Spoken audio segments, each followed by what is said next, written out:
Welcome to Saturday is Raw with your host, the ultimate video game. Virtually collect the tastiest Raw. We talk about video games, pro wrestling and web. Whatever the fuck we want to talk about with this co-host AJ Raider, Tex, Joe, Compton, Michael, Devious Dave Rose, MK3 Kratos. And the Rose because it's Saturday is Raw. This means Raw. Saturday is Raw. If you want some, come get some pop because it's Saturday's Raw.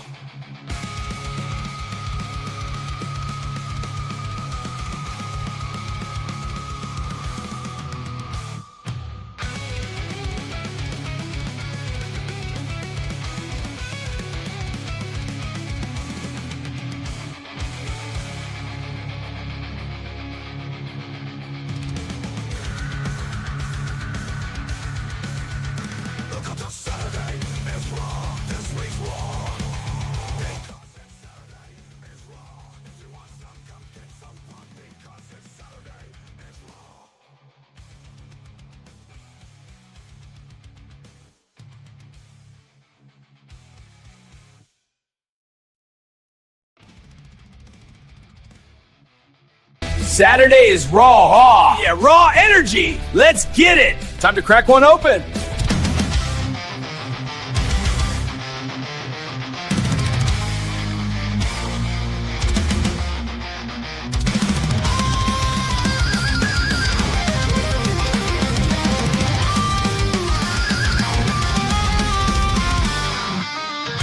Gather around, it's Saturday night. With Casey's Raw energy, we're ready for the fight. Agent Raiders and Tex rise to the call. MK3, Kratos and Joe, we're having a ball. From video games to wrestling, we cover it all. We're the kings of the screen under neon lights. Saturday Raw, igniting the nights with a crew so wild. We'll rise to the top in the world of gaming. We'll never stop.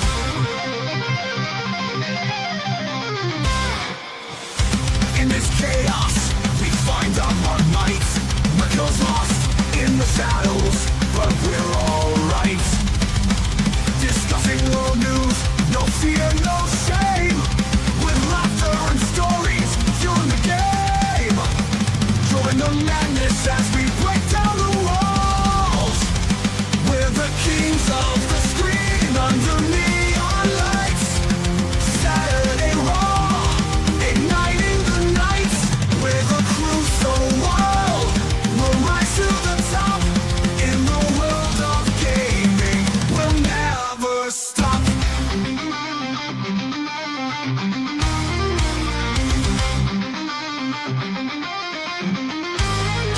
Join the madness as we break down the walls.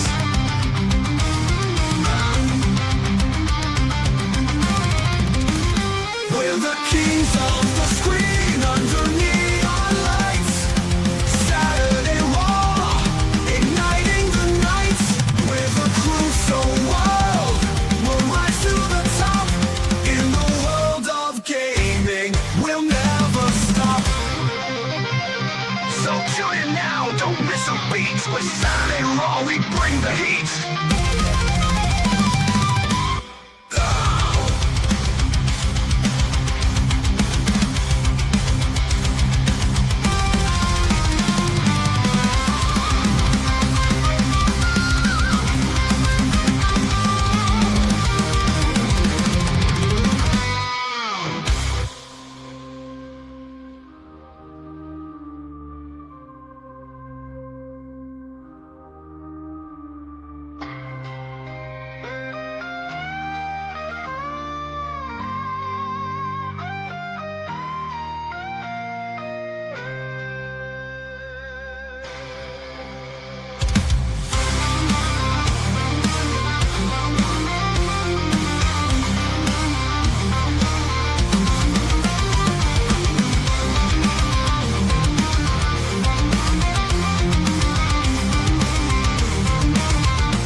Saturday is Raw! It's gonna be Raw! Phil baby! Let's get it.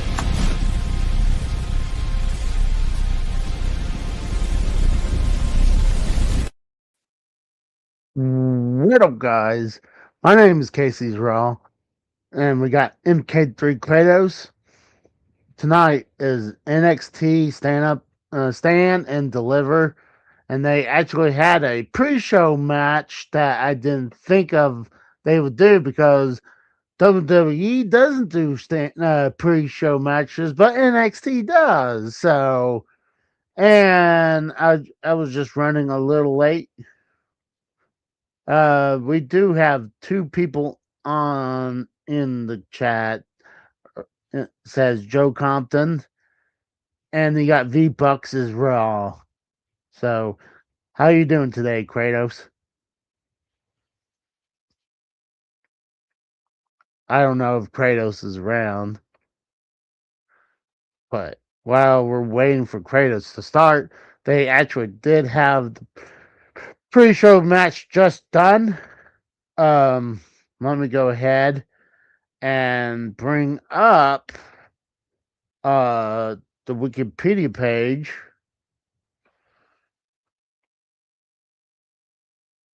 There we go. Let me move us down so it'd be a little bigger. There we go. So this one just got done right here. So let me refresh it. So this match just got done. Hanging Tank. God. You got, I guess, 5-on-5. You got Hank and Tank and 5-on-5 mixed tag match, yeah. Yeah. And it lasted 6 minutes and 23 seconds. Wow. You knew A that was 10-person mixed tag match that goes only 6 minutes? Are you joking? no. That's literally just that's insane. That's criminal.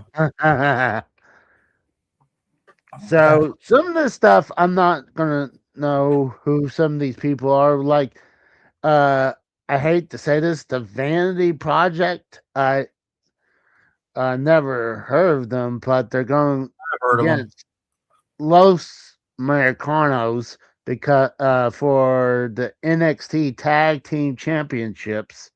Mhm. I'm gonna go with Vanity Project to retain because I don't see Los Americanos winning. Mhm. Same. Then you got Miles Bourne versus Johnny Gargano for the North American Championship. Why I'm is going, Johnny going with the person dating Stephanie Becker over the married man. over the American? So you're going with Miles Bourne. Yeah, lucky bastard. Yeah, you know what? I agree. And then you got JC Jane, the champion, Kendall Gray versus Lola Vice. Lola Vice, okay. Now, NXT. This is a toss-up, but I think I see Lola Vice winning. yeah, I think I agree. I go with Lola Vice because honestly, Go ahead. I don't know who Kendall Gray is, but I know JC Jane is most likely being moved up to the main roster. So I feel tonight is where she'll lose the title. Yep. The only thing is, Lola Vice, as much as I hate saying this, has history with the host of Stand and Deliver tonight, who's St. Louis native, Sexy Red. Mm. From the last time she was seen on NXT, they both had a fucking twerk off in the backstage area, basically shaking their asses for the camera. By the way, I want He's perverted, like and for Booker T's perverted ass as well. Oh, by the way, before asked for that shit. Whoa, what the hell? What? Okay, they switched over. Because I was like, yeah, we got a minute left. Oh, it It'll just start switched a high over. pack. So, NXT Stand and Delivered is on YouTube if So, you're in America, but internationally, it's on Netflix. So today is actually going to be easier for us than normal because if it was a WWE pay per view, we would have to put it through the whole VPN bullshit. But because I'm currently using the VPN to watch it. well, it's on it. It's on YouTube for us. Oh shit! Really? Yeah, you don't have to go to Netflix or VPN. It's on YouTube for free. All right, cool. But I think it was because um, Peacock just lost the rights to NXT's PLEs. PLEs, so they moved it, I guess moved it to YouTube. Hmm. So that's why I'm glad to say that for people. So I feel like if you're international, if you're outside the United States, then you have to use Netflix. But for us in America, we use YouTube. But let's go ahead and move on. Oh, they're starting the show.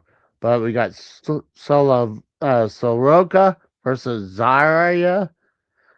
I think This goes. Zarya wins. I'm gonna go opposite. I think Soroka might win because I think she's going to be moving up, and this is a non-title match, so I would say she would get the win. But Overhead shot of downtown, and you're in fucking Chesterfield at the factory, which is nowhere near downtown. Well, you got Tatum Paxley versus Blake Monroe. Tatum Paxley to retain because she just won the damn belt. You know what? I agree. I think Blake Monroe might be being pulled up as well. I'm hearing rumors about that. So I agree. Tatum Paxley will retain. And then in the Fatal 4-Way, you got Joe Hendry, the current NXT champion, versus the two of them former NXT champions, Ricky We're actually Saints. starting off with Shawn Michaels. Yeah, they are, aren't they? You got Ricky Saints and Ethan Page. Chef Michaels, apparently. What's this show? Ethan Page and the whole damn kitchen down because he signed Sexy Red to be the dang host. And then versus Tony D'Angelo for the NXT title. I'm gonna say Joe Hendry will retain because Joe Hendry is over. Not all these guys really are over, so there's really no wrong answer. I mean, Ethan Page is a great heel. I like Ricky Saints, and Tony D'Angelo is actually going upwards. So I see Ricky Saints and Ethan Page having a split between differences where one tries to pin the other. Yeah, they feel and the other feels betrayed. That's what I see. I think Joe Hendry will retain though. That's what I think too. All right. Let's see what HBK is saying.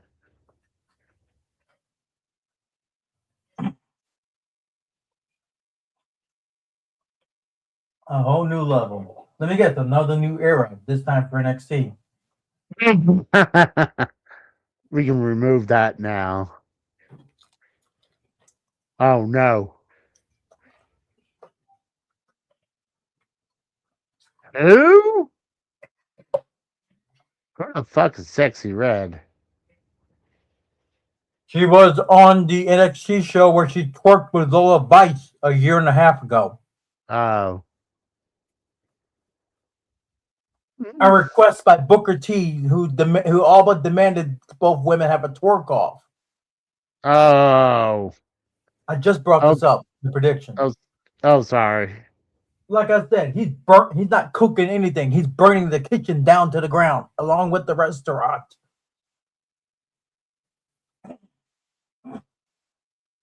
And they're playing her new single. Apparently, the only problem with Sexy Red that I have, What? what she deems romantic. Apparently, beating up someone and robbing him is romantic to her. Oh, It nice. happened on Valentine's Day. Oh, HBK now dancing with her. I mean, you know what? She's I not hope bad. that's the only time we see this bitch. But did I say what's up, Mikkel? We got Mikkel in the chat. He just showed up. So There are only 3 chatters: you, Compton, B-Bucks is Raw, and McKell. Before Yeah. McKell. So last night I was building this new intro. By the way, I'm thinking about shortening it up. I feel that was a little long. But I'll probably see if I can shorten that up. But I wanted a Sunday Night Heat look. So I wanted almost close, but obviously I couldn't take too much because then I would be ripped, probably get a copyright, but Yeah. I don't want to take a chance for that. But I was able at least to get the Saturday is Raw logo in the Sunday Night Heat old logo. I kind of got the inspiration from the Up, Up, Down, Down. So I figure, why not? So I figure it's time to up. Zarya just kissed her on the forehead. What? Is Zarya just kissed Solo Ruka on the forehead in that promo package? I didn't see it. When she F5'd her onto the announce table and it didn't break. I was looking down when I saw when you said that.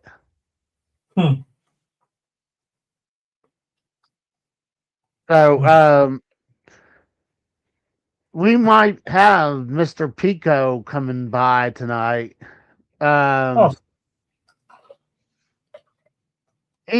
I was actually talking to him recently, and we were getting talked to about wrestling a lot, so I figured I'd throw an invitation because he sounded cool.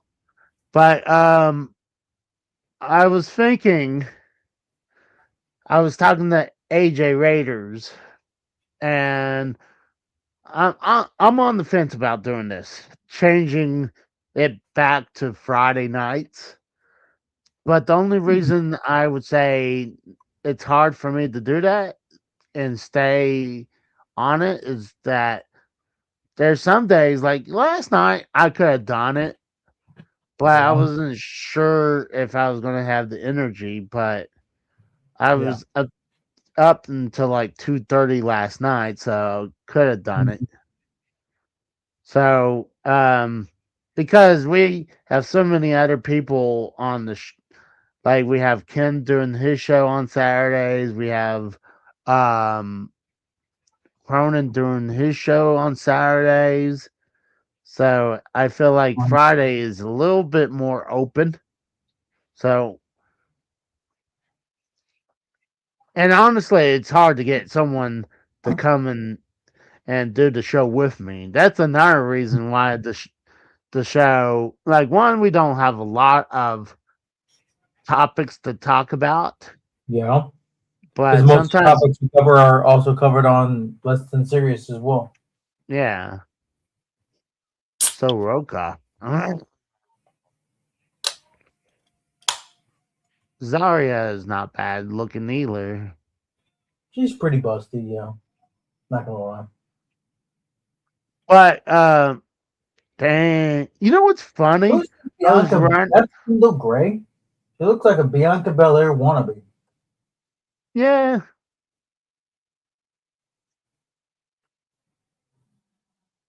looking women.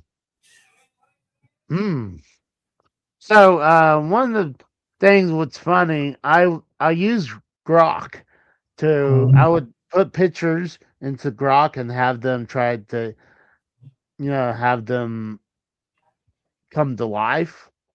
Yep. And sometimes if the women wear has shows too much skin, they don't want Grok doesn't like to make it work, even though I'm not asking them to do anything wrong at all. I'm not like one of those perverts like, oh, have them undress or something. I'm just literally just um on. I just saw her tapping her ass. No, that was a tap out, and Yeah. I guess Hold for no on. contender, one got pinned, the other tapped during the That pin. that other dude who was Pretty like who genius, was pretty genius creative move to set up a triple threat. it's I mean tonight's their WrestleMania, so they're Mm-hmm. trying to get as many people. That's why they had a 10-man tag team match. I mean, 10-person stand mixed tag team match. Yeah. yeah, oh yeah. You gotta be politically correct. It was 10-person because you can't call Because it each 10. each side had one woman. Yeah. So, I mean, technically it's correct, but I'm so old school where I'll say 10-man. I mean, shit, I Mhm. even hold on. Oh, even Wikipedia did say 10-person mixed tag team. Okay. Mhm. I thought it said 10-man mixed tag team for a second. Nah. But you're right. But well, like I was going back to saying what Grok was doing, it would if the women was showing a little too much skin, it wouldn't do what I want. So I literally had to say Grok dressed them up in their close to their costume. So Mhm.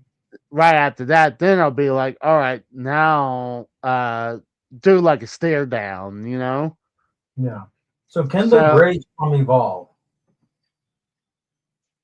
oh, is she? She's from the newly revived WWE Evolve. See, that is stupid. They bring back. I mean, it's a show. I mean, it's a step down from NXT. You know, Mhm. it's like The only thing is, she was their women's champion before she came up. their LFG is first, and then you got Evolve, and then you Mhm. have NXT, and then you finally hit the main roster. Yep. But I'm like, if you're young, if you start with LFG, I mean that's perfect because they'll give you time to evolve. Yep. Are we finally gonna get this first match or what? Jeez. You know WWE, they love their promo package, and we'll have like several minutes of for intros, even though how small the. Oh my God, she knows how to work those She's a hips. AAA mixed tag team champion with Mr. Iguana. Yeah. Oh, know what's funny? What? Mr. Iguana on Cameo is only $50 on there right now. You Okay. figure how popular he is, he would ask for more. Mm-hmm. But what's funny by the other side, I I took a screenshot.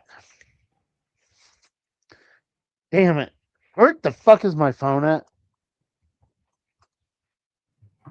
I was one of the Tongans on Cameo, they're asking for $10,000 for a cameo. I was Who? like, huh? It literally said 10K. And I'm not lying. I had to screenshot this.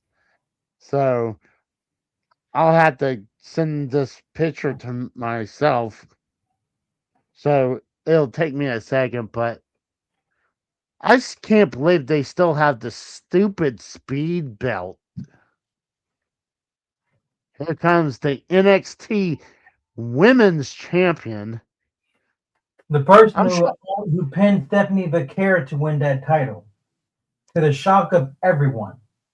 Oh yeah, because she wasn't really a major person, but honestly, it seems like she evolved to be a superstar.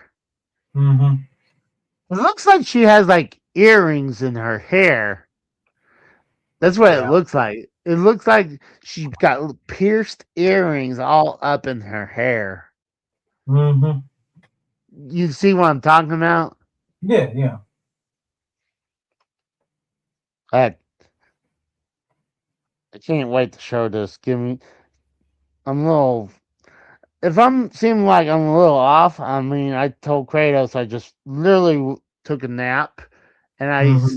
swear I set alarm, and I just woke up and said, "Oh shit!" Literally like a minute before the show started. So, Yep. where the fuck? There I am. So I'm a little off kilter, a little bit. So I probably need to get a drinky poo. I already got my drink. Yeah, Tomatonga asked for 10K on Cameo.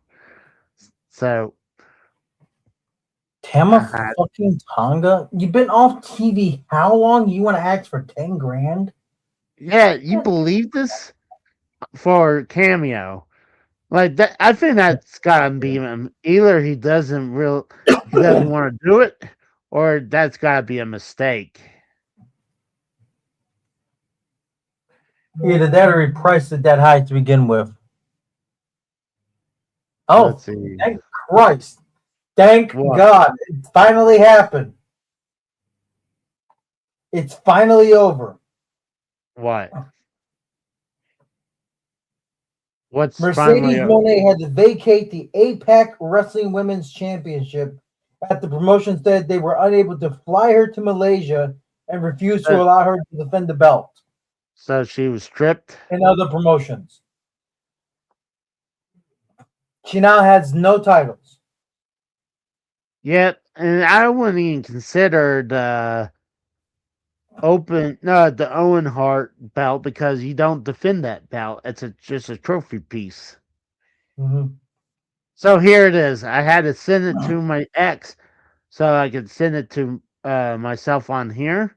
But look at this. This is a screenshot on Cameo right beside Tomatonga's Jonathan Coachman asking for $70, but Tomatonga is asking for 10K. Look at that. I'm like, What the fuck? and this is no fucking this is not AI. I swear to God, this is not AI. You can go to Cameo. I'll even prove it. I'll go to the Cameo itself real quick to prove this. But hey, do me a favor while I'm doing this. React to the stream real quick. I am. So I'm gonna remove this. Tonga there. Oh, actually, I need to bring this up. See, I'm on Cameo right now, right there. You got Tonga right there. Look, he's asking for 10K. Jesus Christ. This is on his fucking page right now. Book a personal video or book a business video. Get the hell out of here, dude. I just don't think he wants to. He has a 5-star rating out, 36 reviews. But there's all it is. they only have one right there. So all 36 reviews, and then it just shows this one on. Never mind. Yeah, they only showed this one. But look, I'm not making this shit up. It's on Cameo. You know what I need to do? I gotta send this to Soul Monster. How can I I just put in Discord. I just put the tweet that I just got in Discord for us what? about Mercedes vacating her last title, You, and I put a little caption with it.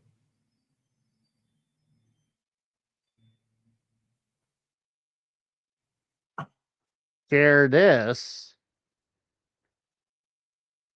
We'll send that. God dang, why is this gonna be hard to do this shit? Come on, JC. She's just a former Evolve Women's Champion. You don't gotta do her that damn dirty shit. Oh,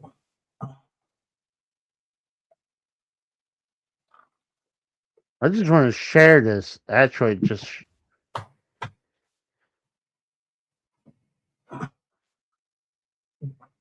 someone bleeding? Nope, no one's bleeding. About to say, it's only the first match, and luckily no one's bleeding yet. If they were bleeding, it's only if they'd be no different than AEW. I doubt WWE doesn't like their women to bleed a lot. So I seriously doubt. Even though it's mostly for special occasions anyway. Yeah. Oh, special occasions, fine. And it's exactly AEW, they don't care. yeah, those women will bleed buckets and not give a damn. Speaking of which, Thunder Rose is going to be in CMLL.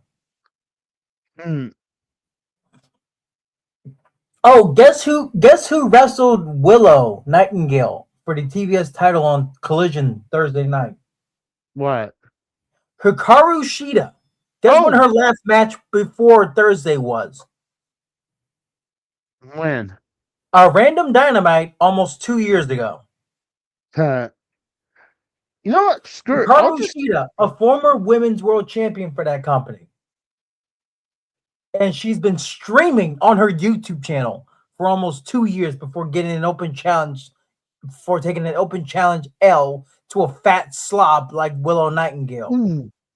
JC Jane doing these knees to the back. It's a little vice. Mm-hmm. Now she's wrenching and yes, up yes, she's fucking fat. I don't know if she's a slob, but WWE probably would sign her only to tease her about her damn weight, like they did with Nia Jax for the first run of her entire career. Or they'd probably change Willow's name to Doudrop Dose. I'm gonna send this to Piper Niven. Or better yet, Black Doudrop. Tama Tonga Oh man. is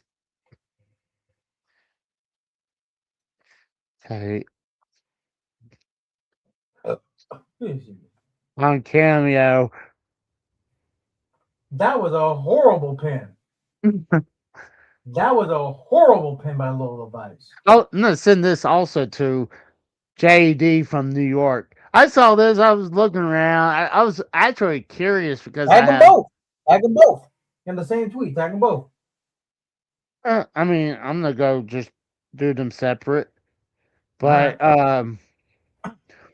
I was looking. I was just curious because I have Danhausen as a cameo. So I was like, yeah, you know what? Here's an idea. Let's see how much his thing went up. And I was like, hold on. I was looking around and I saw it where is his. I couldn't see Danhausen's cameo price. I think it's on not in service right now. Probably because WWE. He's probably wondering how much he should raise it up to. But Hmm. then I just happened to see that, so I was like, "What?" It's like that's insane. Insane indeed.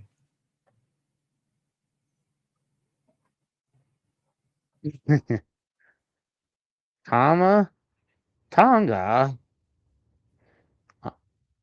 is 10K on Cameo. There we go. Send it to him right there too. I thought that was funny. So I'm sorry I was distracted. I totally forgot about that.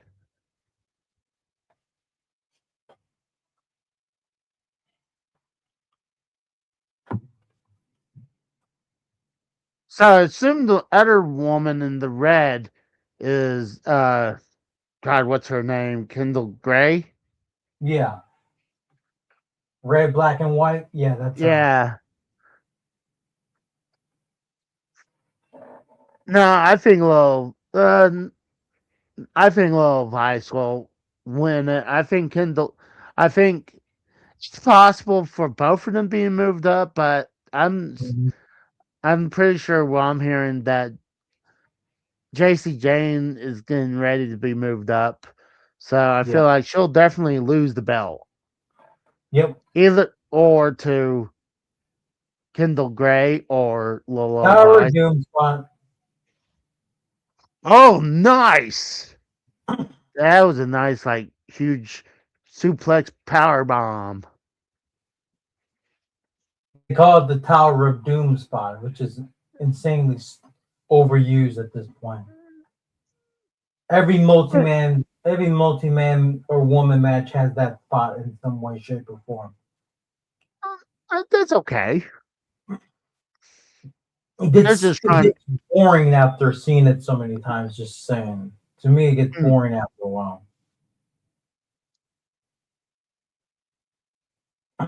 You know what?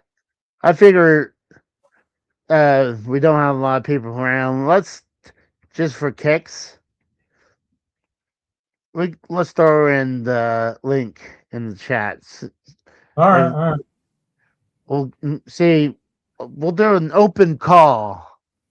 Yeah. But like I always say, I reserve the right. And To remove your ass. Exactly. And the Kratos thinks you're being rude, I'll probably kick you out. So, but what was that one line Vince McMahon said on that one Raw in '98? I have the brass to fire your ass. So, the whole thing of, she's hulking up. No, she's doing the Kurt Angle thing with, yeah, she's doing the Kurt Angle strap deals. He's doing a bunch of suplexes. Oh, big knee. Big pump knee. You know, I feel like, I always feel like these women have to be careful what they wear. It's not a problem for us men or even women who lesbians who likes women, honestly. But like, God, I hate to see when for them that accidentally something happen, and it always happens to them. But look what they wear. Like it's going to happen, especially if you're busty or like it's more of a booty shorts where your ass cheeks are hanging out. Like something's eventually going to happen. But you got to granted to these women of the day, not only they're younger, they're actually more athletic than they were back in the 90s and even the 2000s. So when when wrestling in the women's division was an afterthought. It was just about how good you looked in the outside of the wrestling. Yeah.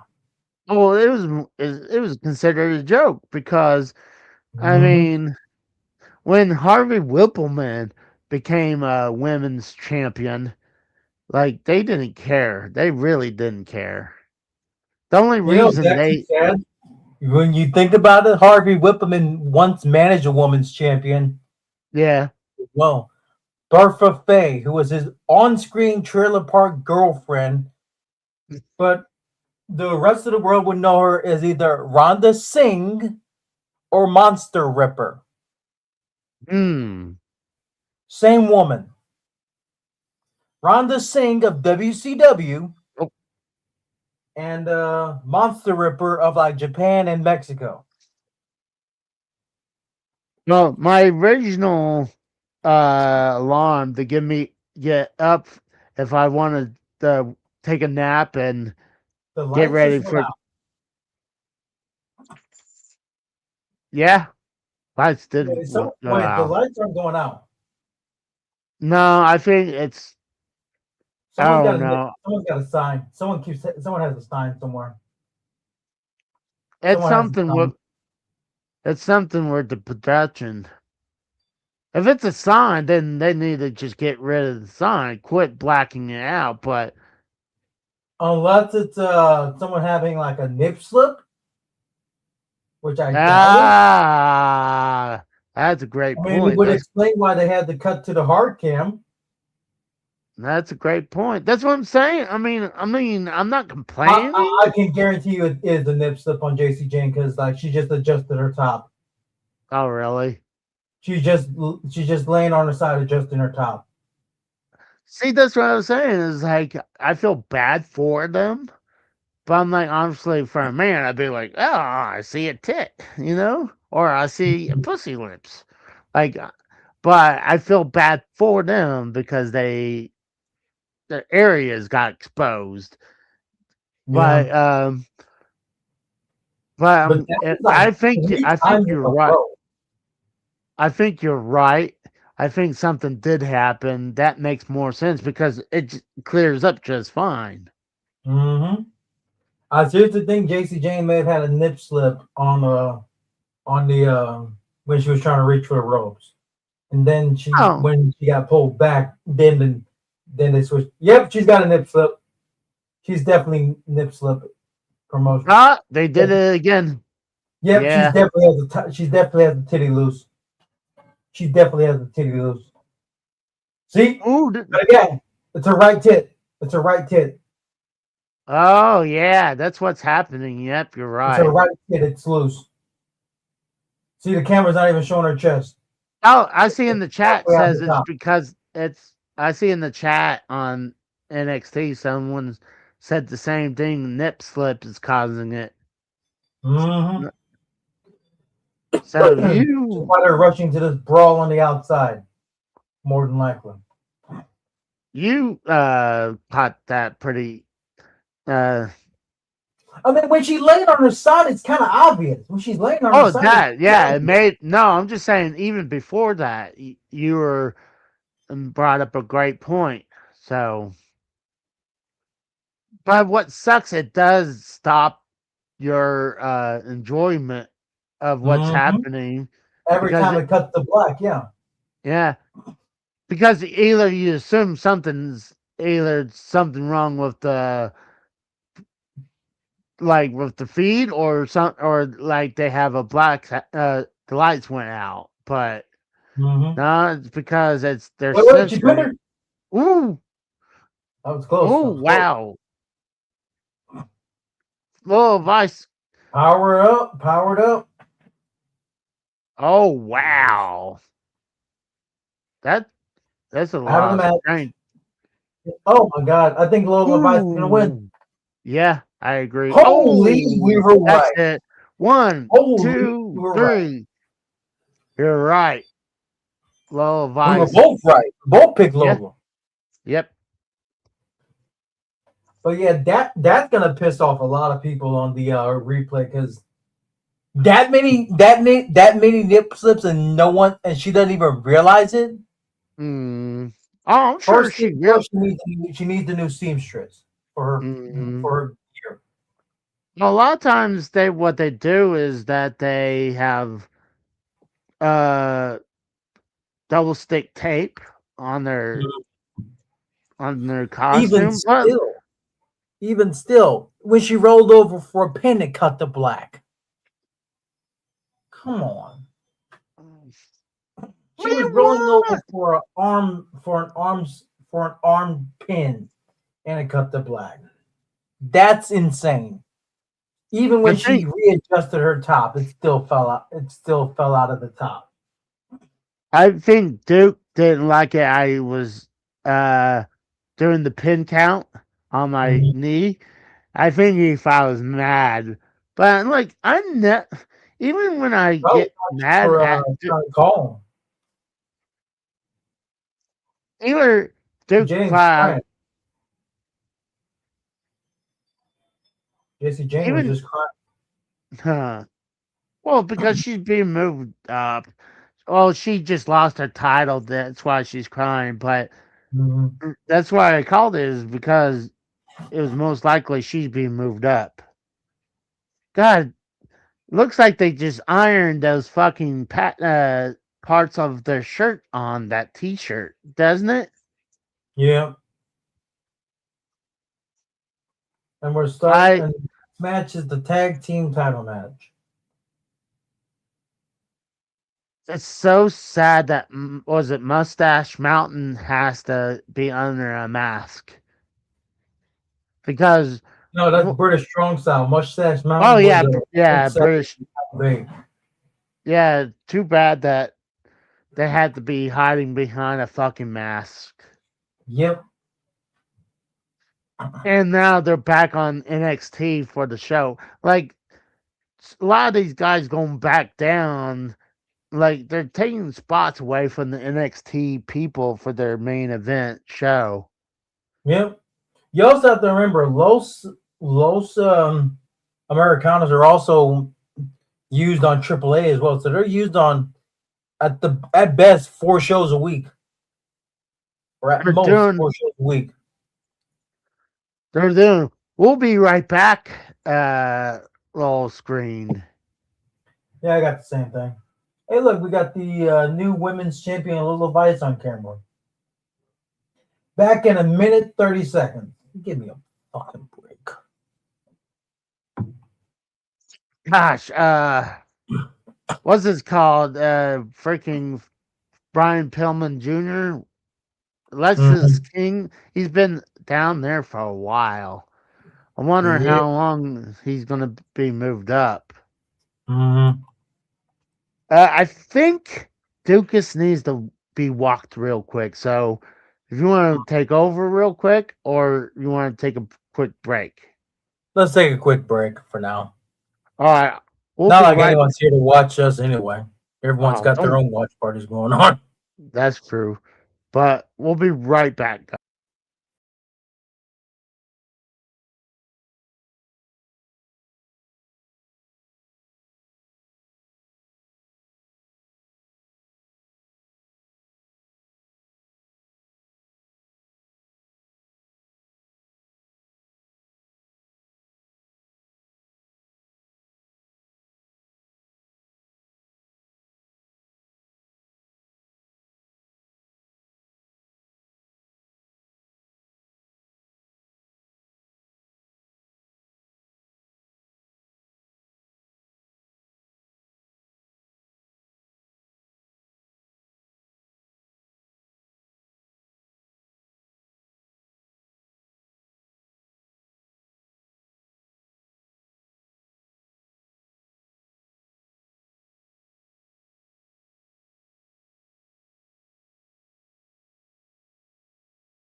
All right, we're back. So it was real quick. He just had to go pee, so uh that's what he needed. I should have walked him, but like I said, I was running a little late, so apologies, guys.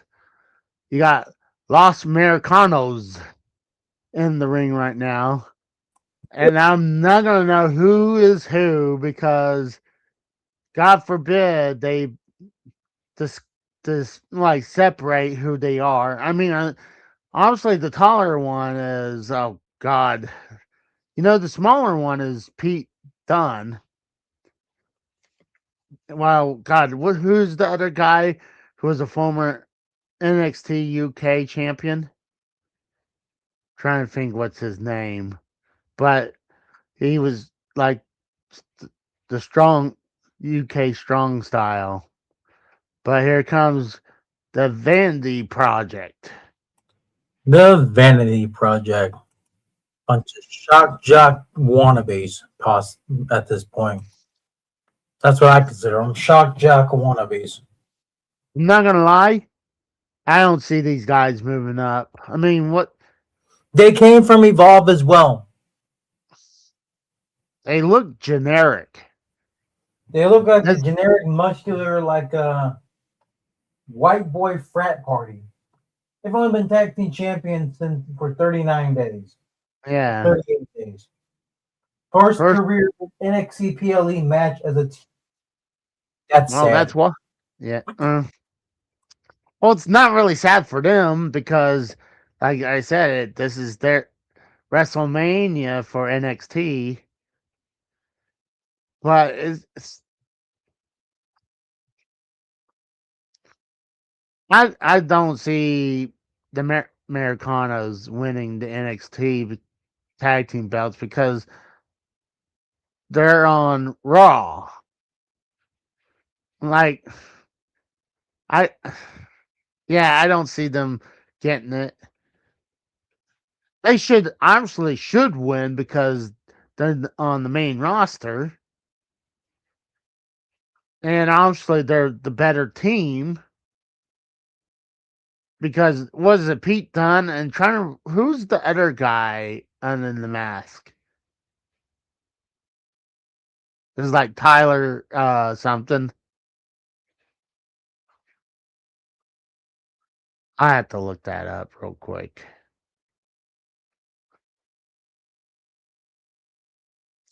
Ole, oh, why do they sing Ole, ole, ole, ole?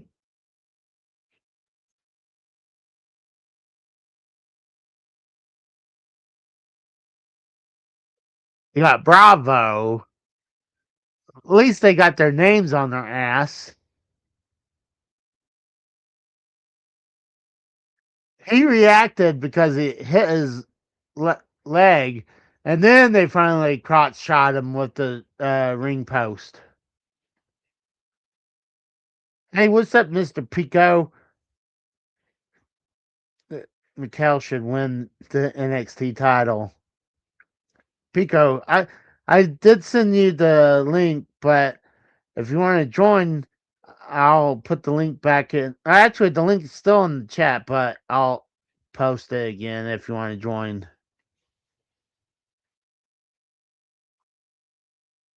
I own Bravo. God forbid they could think of better names. And we fought WWE under the Vince McMahon creative. They came up with bad names. God forbid they can think of a better name for these guys. They actually have Latino wrestlers. I mean, I can understand the whole gimmick is having people who are not really Latino under those masks. So I guess that makes sense. I was really going to more into Vag. Ah.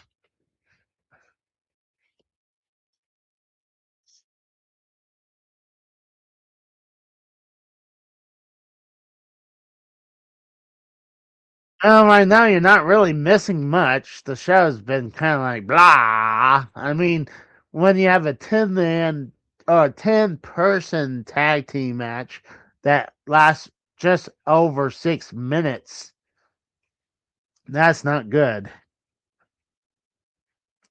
You figure a 10-person tag team match, that should be like a half-hour show or longer. Someone on the NX or the WWE stream is spamming saying boring. They probably got banned.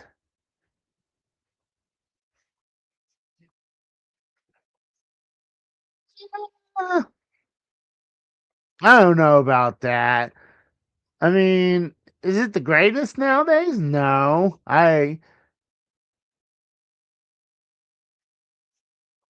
Is it the greatest? No. But like there's options. That's the good thing. Like having AEW, WWE, AAA's being more able to be watched. Yeah, that was stupid. Yeah, even though I like Pat McAfee, but has him being on the phone call, that was I feel like that was the wrong call. I do agree with that. That was like I said, I do like Pat McAfee as an announcer. Him turning heel and being the heir of Randy Orton. It should have been someone else. I mean, I think it would have been better than having Cowboy Bob Orton do that than Pat McAfee. If he want to turn heel, fine, whatever, but I think that's a stupid move. And I know a lot of people are upset about that, so I agree. And right now, we're not really missing much. I think the previous women's NXT match was probably the best match right now. Problem is, it was having too many blackouts because oh god, JC Jane kept on getting nipple slips. Do you like the McCrotch? Pat McCrotch. I'm gonna share a screen for this. Hold on. What? I'm gonna share my screen for like the SmackDown cage match rating. Look at this For what? for last night's SmackDown. Oh, That's the okay. cage match rating. Oh, that's cool. I like how you're able to bring that up. I like that. I'm on cagematch.net. That's what the fans rated SmackDown last night. Not even a one. That doesn't shock me. Voice Keys is only on the fucking dark match. Like, then what was the point of having him being on at the Royal Rumble? They had two dark matches. Actually, Alex Shelley beat Apollo Crews. Honestly, Apollo Crews is going to get fired eventually. If the guy can't get past dark shows or even a main event, Yep. he's getting cut. I mean, valid votes for the entire show. 91 voted 0. Oh, that's funny. The person who voted this a 6 out of 10, you need your damn head examined. Last night was horrible. Last night was horrible. If you're the person who gave that a 6 out of 10, get your damn head examined. So one person voted 6 out of 10. Exactly. So no one agreed past 6 at all. So that was a. See, I would watch SmackDown if it was easier for me to watch it. Mhm. Hey, we got the Den of Tims. What's up, my friend? Hadn't What's seen up, you man? in. You know, it's Hey. also crazy. What? Ari Emanuel said to Pat McAfee's face, glazing the hell out of this man, claiming he's going to be the next He wants him to be the next Sylvester Stallone. Oh God. I'm Hey, sorry, there will only ever be one Rocky. the Den of Pat Tim's.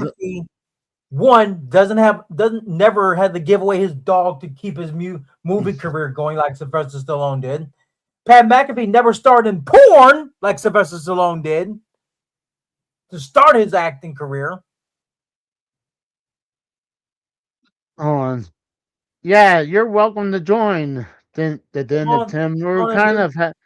We're doing more of an open call right now because right now, I mean, yeah, this is okay match. I think the previous match was better, but I mean, with all those blackouts, he's going to try to go for the mask. What's the chances of him actually tearing off the mask? Mm-hmm.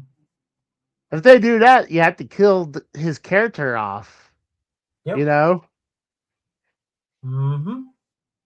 So they would, not only that, then like, who the hell's the other guy, you know? Yeah. So, yeah, they would have to kill off his character. Because he can't act like, yeah, he can cover up his face and everything, but if he gets, he's going to load up the mask.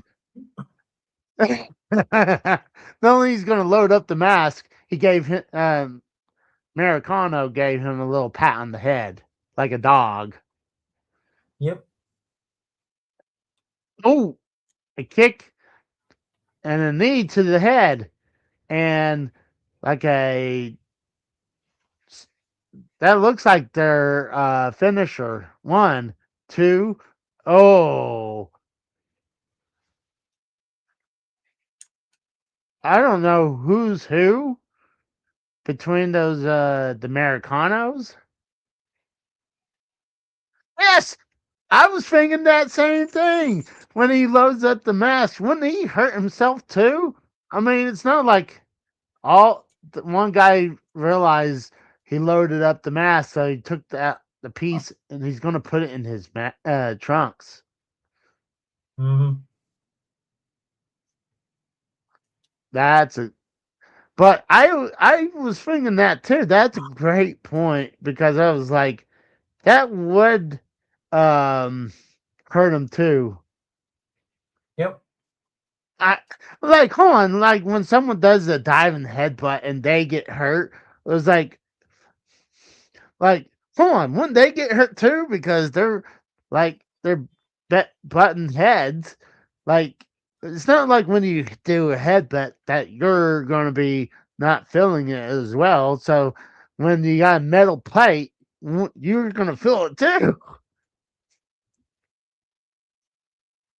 But you're always supposed to act what they said, suspend your your disbelief or something like that, where you got remember it's a show, so it's like how my dad would say when I asked him too many questions about movies, like, and he eventually would say, "Casey, it's a movie." Oh my God, Obafemi could be El Grande Africano. That would be funny. Yep. Oh, you know what's funny is that when the blue Owen Hart was doing the blue blazer, there was one time there was a black blue blazer. I assume it was actually I heard it was Coco Beware who was behind the mask that night. Huh. I thought that was kind of funny because like it's obvious not the right person. So I wish that the Americanos would do that too. Yeah. But obviously, it's going to happen. Is it's going to be not politically correct to do that. But these guys are acting like they're part of a race that they really ain't. So, but they're acting like they're a Latinos while all of them are from some version of Europe. Yep. So, hold on. Are the Americanos faces in this one, or are they both heel Hell no. tag team? Because I know the Americanos are faces in AAA, Mhm. but on the main roster, they're heels. What the fuck was that?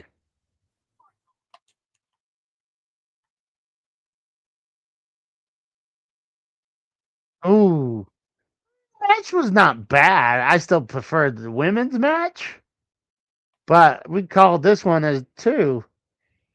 And we got the Den of Tim's here. What's up, dude? Hello, how have you been? Just living life, day by day. How you doing?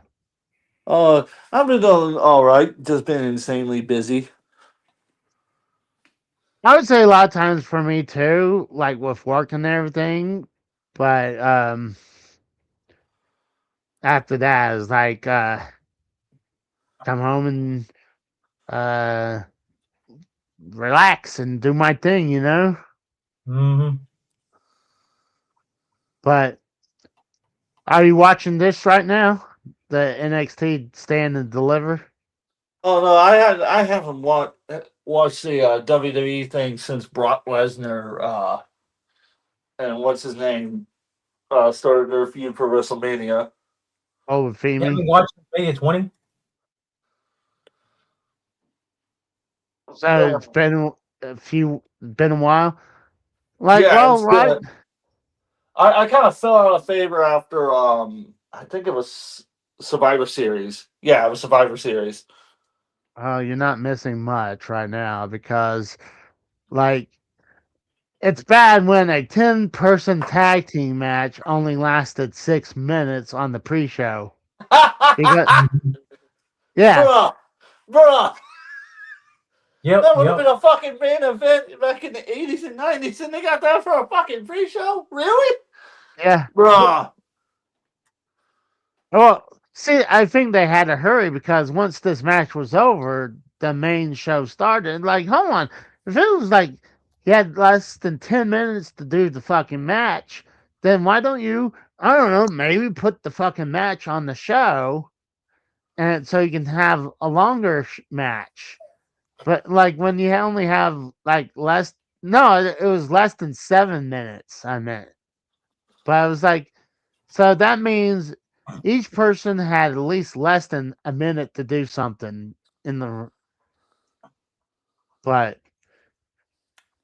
I was gonna say, I hate the whole El Grande Americano gimmick. I hate that fucking gimmick. That is the dumbest. That's Mhm. worse than fucking Giant Gonzalez, and that's saying something because they literally Oh, stuck. and this one woman has cane eye. Flashback, Giant Gonzalez. This woman has the cane eye where she has the one normal eye and one Oh yeah, wide yeah. eye.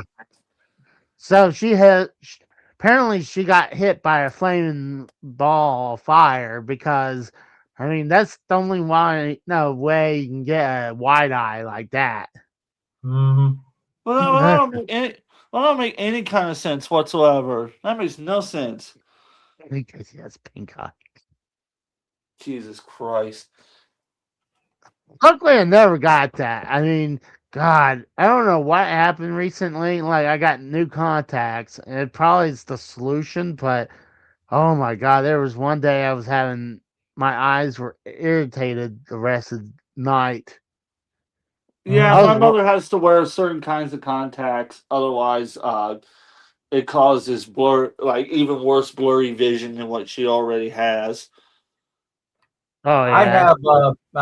have prescription glasses, bifocal transitions.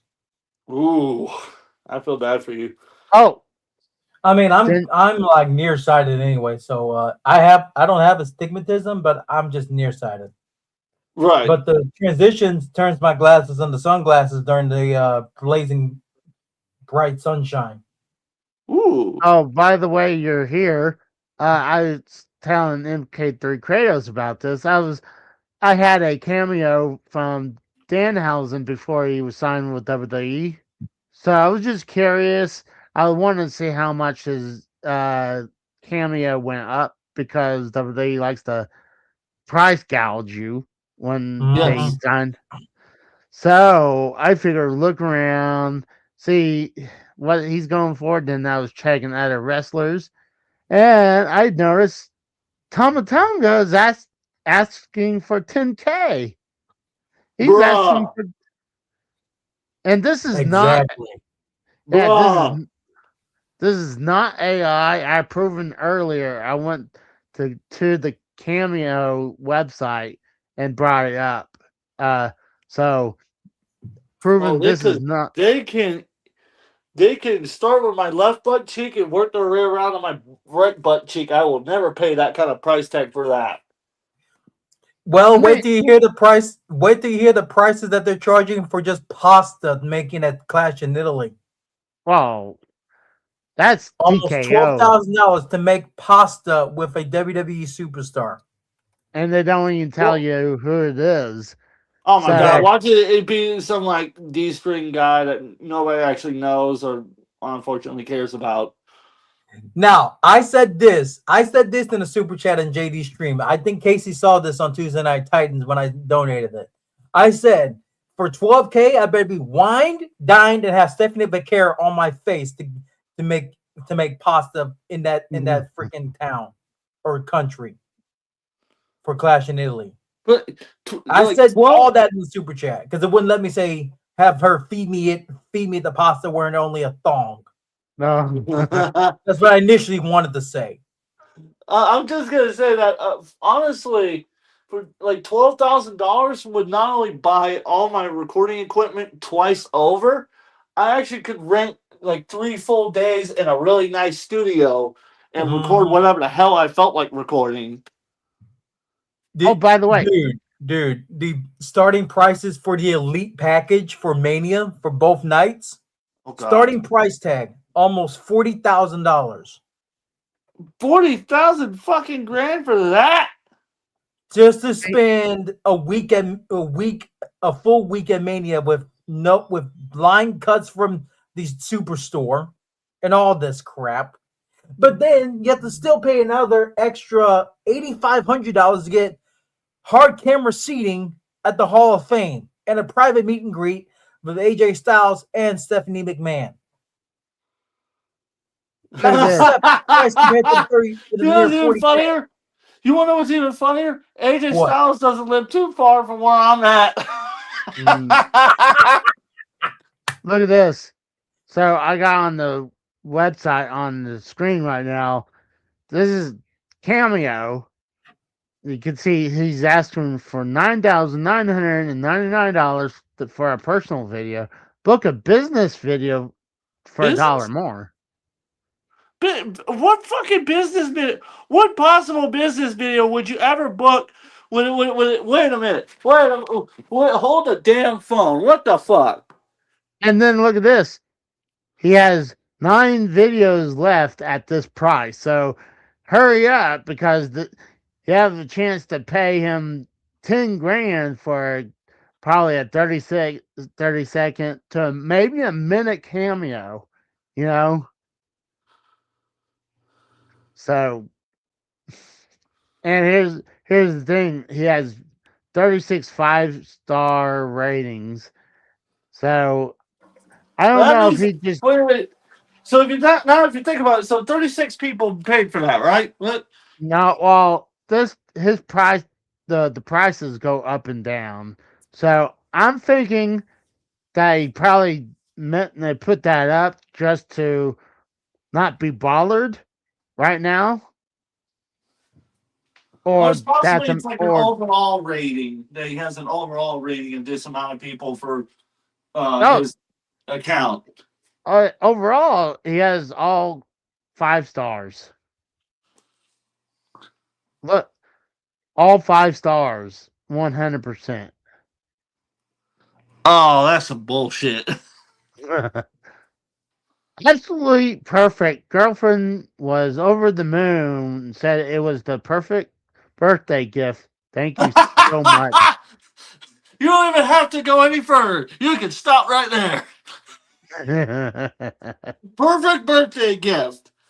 for a woman. If I got my mother that kind of gift, my mother would have my tail so far up my ass that it not even NASA surgeons could get it out. Uh, they're taking forever for these matches. Hey, we got Frank in the chat. Doing the finger up. I guess he's saying that I got pink eye. What's up, Frank? Oh Lord. What's up, Frank? How you been? Well, let's. Did y'all see what's on Peacock now? As of yesterday, I think. What? Five Nights at Freddy's 2. Yes, Oh yes. I saw that. I was like, huh. I was thinking about watching both of them because I was like, The I first one enjoyed. was very good. I have yet to see this one. The first one was pretty damn good. I love the first one. So many critics and regular people hated it. And I was like, well, it's not meant for the regular people. It's fan service. Exactly. It's It's meant for literally people a who fan play the service game. movie. It's meant for people who played the games.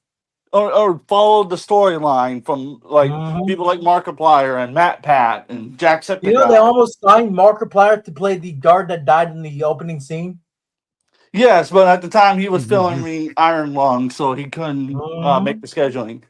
Put Yep. in a chat before that, but it didn't show up. Fuck YouTube. I don't get that. Put in a chat before that. He had a comment that didn't get shown, I guess. Yeah, it got. Oh, It got okay. hit. Oh, that's Google for you because I really don't. There's certain words that have hidden and they're not cuss words. Let's say that. So like Well, that's why if you have, so I was gonna say, if you have regular YouTube moderation on the chat itself, the AI bot is supposed to smartly detect if certain words or phrases are being used, Yeah. and it will automatically hide it if you are a mod. That makes sense. And that's so you're complying with their community guidelines, because if you don't, you can get your monetization taken away because of your chat. It's happened before. It happened to Eric. Yeah. Hey, Eric? Well, yeah, 8-bit Eric. That 8-bit Eric. That guy. Hey, at least I know who you were talking about. Yeah. I want to say, Even I don't even watch his hey, content. you want a fun fact about him? You want a fun fact? My dad's acting partner trained him. Him and two other people that worked with my father. Really? Ken Johnson was the other one that taught him. Dusty Wolf, Ken Johnson. Ken Johnson passed away. Dusty Wolf is still alive. And he lives in Texas as well. You know, it's actually crazy to think about. 3 people have ties to, like, I'm not joking when I say this. There are ties for 3 people to Mortal Kombat, Mighty Morphin Power Rangers, and wrestling. 3 people have ties in 3 different parts of those, like, genres in movies and TV. Yeah. Jason David Frank was trained by the guy who played the body of Scorpion in the first Mortal Kombat movie. Oh shit! And the guy who played the body of Sub-Zero was also the WWE doctor for back in the 90s as well. I realized I forgot to say, like, I've been focusing on something else. Got Soroka and was it Zarya in the ring right now? Yeah. So I think Soroka might win this because I believe she's supposed to be moving up. I think Zarya wins because, like, Soroka's, like, I thought she was dealing with an Oh shit! We got a wild text entering the show. Uh-oh. Casey sucks. I wanted everybody to fucking know this son bitch. He's the worst. I can smell his ass from across the state fucking line. He's a piece of shit. He's horrible. Everybody unsubscribe. Don't watch anymore. I want to see the view count go to negative numbers. God damn it! Just fucking tank this whole fucking channel. Oh, what's up, guys? What's going on? What's up? What's up? Oh, Mr. Hey, Tech, I Pico. got something for you. I want to show you. I got something for you. Yes, sir. I'll show it on screen share. Yeah. Go ahead, Casey. Let me. Hold on. Let me. There we go. Oh, Sam Elliott. Fuck yeah. Read the caption. Fuck the fucking Texas Longhorns. A bunch of Ah! there's only two things. See, Austin, Texas is known as the asshole of the great state of Texas. If you ever wanted to pump the shit out of it, that's where you fucking put it. Austin's more fucking California than it is the great state of Texas, by God. But, yeah, fucking faggot ass Longhorns. They gotta fucking hate them. I'll put it to you this way. I knew that's gonna fall from him. I knew that's gonna fall from him.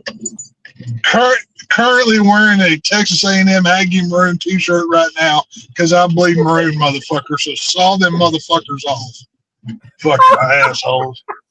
I'd rather root for the Oklahoma cocksucking Sooners than with Longhorn faggots. I'll put it to you that. Well, Mr. Pico says text the Triple K champion.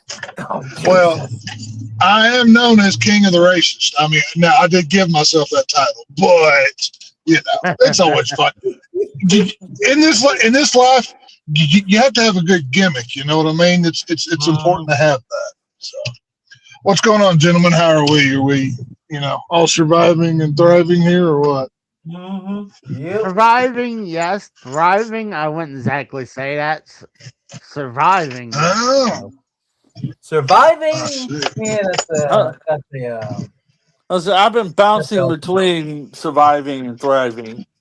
That's better than me right now.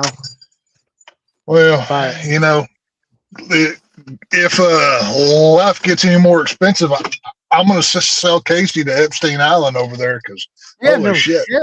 No shit, dude. Like, I'm going to have to spend sell my kidney to live anymore. No shit. Yeah.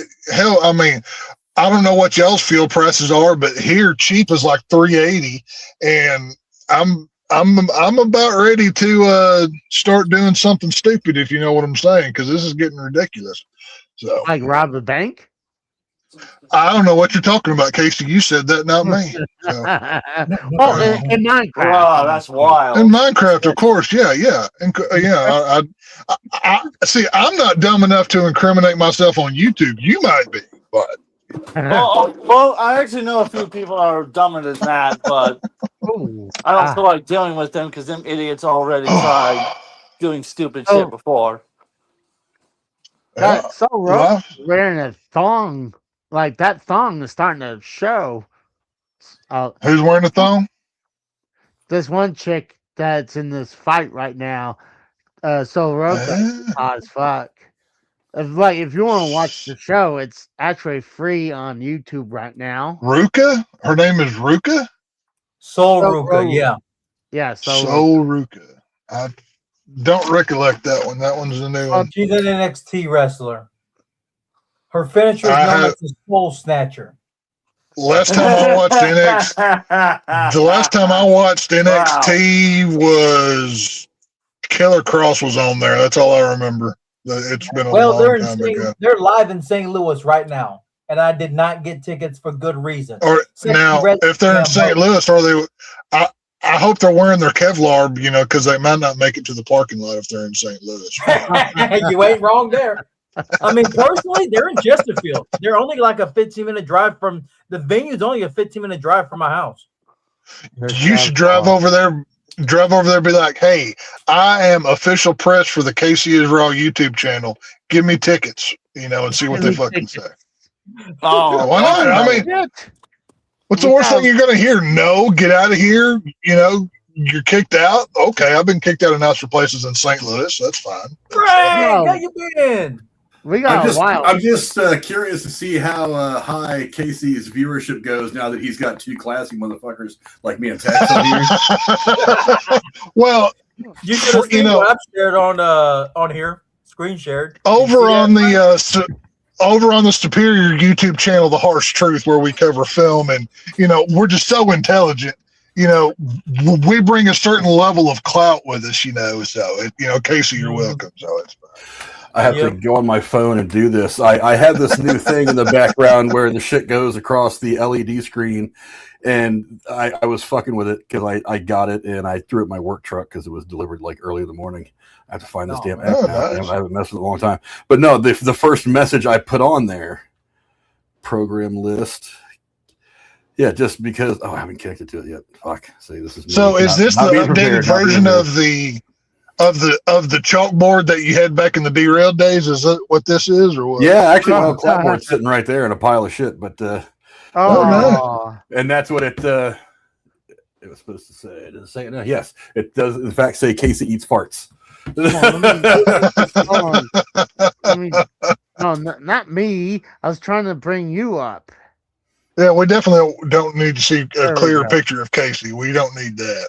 But no, the chat that I put in earlier, and I don't know why it didn't make it through. It seems really stupid. There was no F words.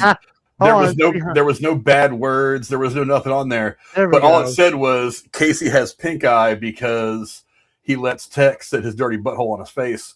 and I was like, why doesn't it let that happen? That's. I mean, I tried to do a super chat. Way worse shit is said in our chat. Let's be perfectly honest here. I mean, I tried to do a $5 super chat about like something wrestling related, and it wouldn't go through because it kept saying like, I tried to say so and so in order for me to go to a pasta making event for $12,000. So and so has to sit on my face. So and so has to feed me the pasta wearing a thong. Just wouldn't let me do spit. I got it. And so I just said her on my face, and it's like wine dine her on my face for $12,000 because it wouldn't let me do the other. That's worse than that. I gotta fix this though because I needed to like scroll. I was just fucking. The amount of money I'd pay to have. I even tried to say G-string and it didn't even work. The amount of money I'd give to have Alexa Bliss on my face in a fucking thong, boy, I'd rob every bank in Texas. I swear to God. I'd go nuts, man. I'm telling you, if you see the So Roca chick, you probably say the same thing because she's a young, hot chick. She looks like I'm looking right now. Out of all the new ones I've seen, she has like Lita vibes wearing a thong to the ring. I've seen I don't know which company she wrestles in, but that Harley Cameron is her name. AEW. Okay. Oh, good God, AEW. There we go. Now it's better. Now it's better. Now it's better. I gotta move that again. Oh, sweet. There we go. Oh, Spear. Hey, Tex. Now, Kate. Yes, sir. Frank, yes, sir. Go ahead. Look at the screen share.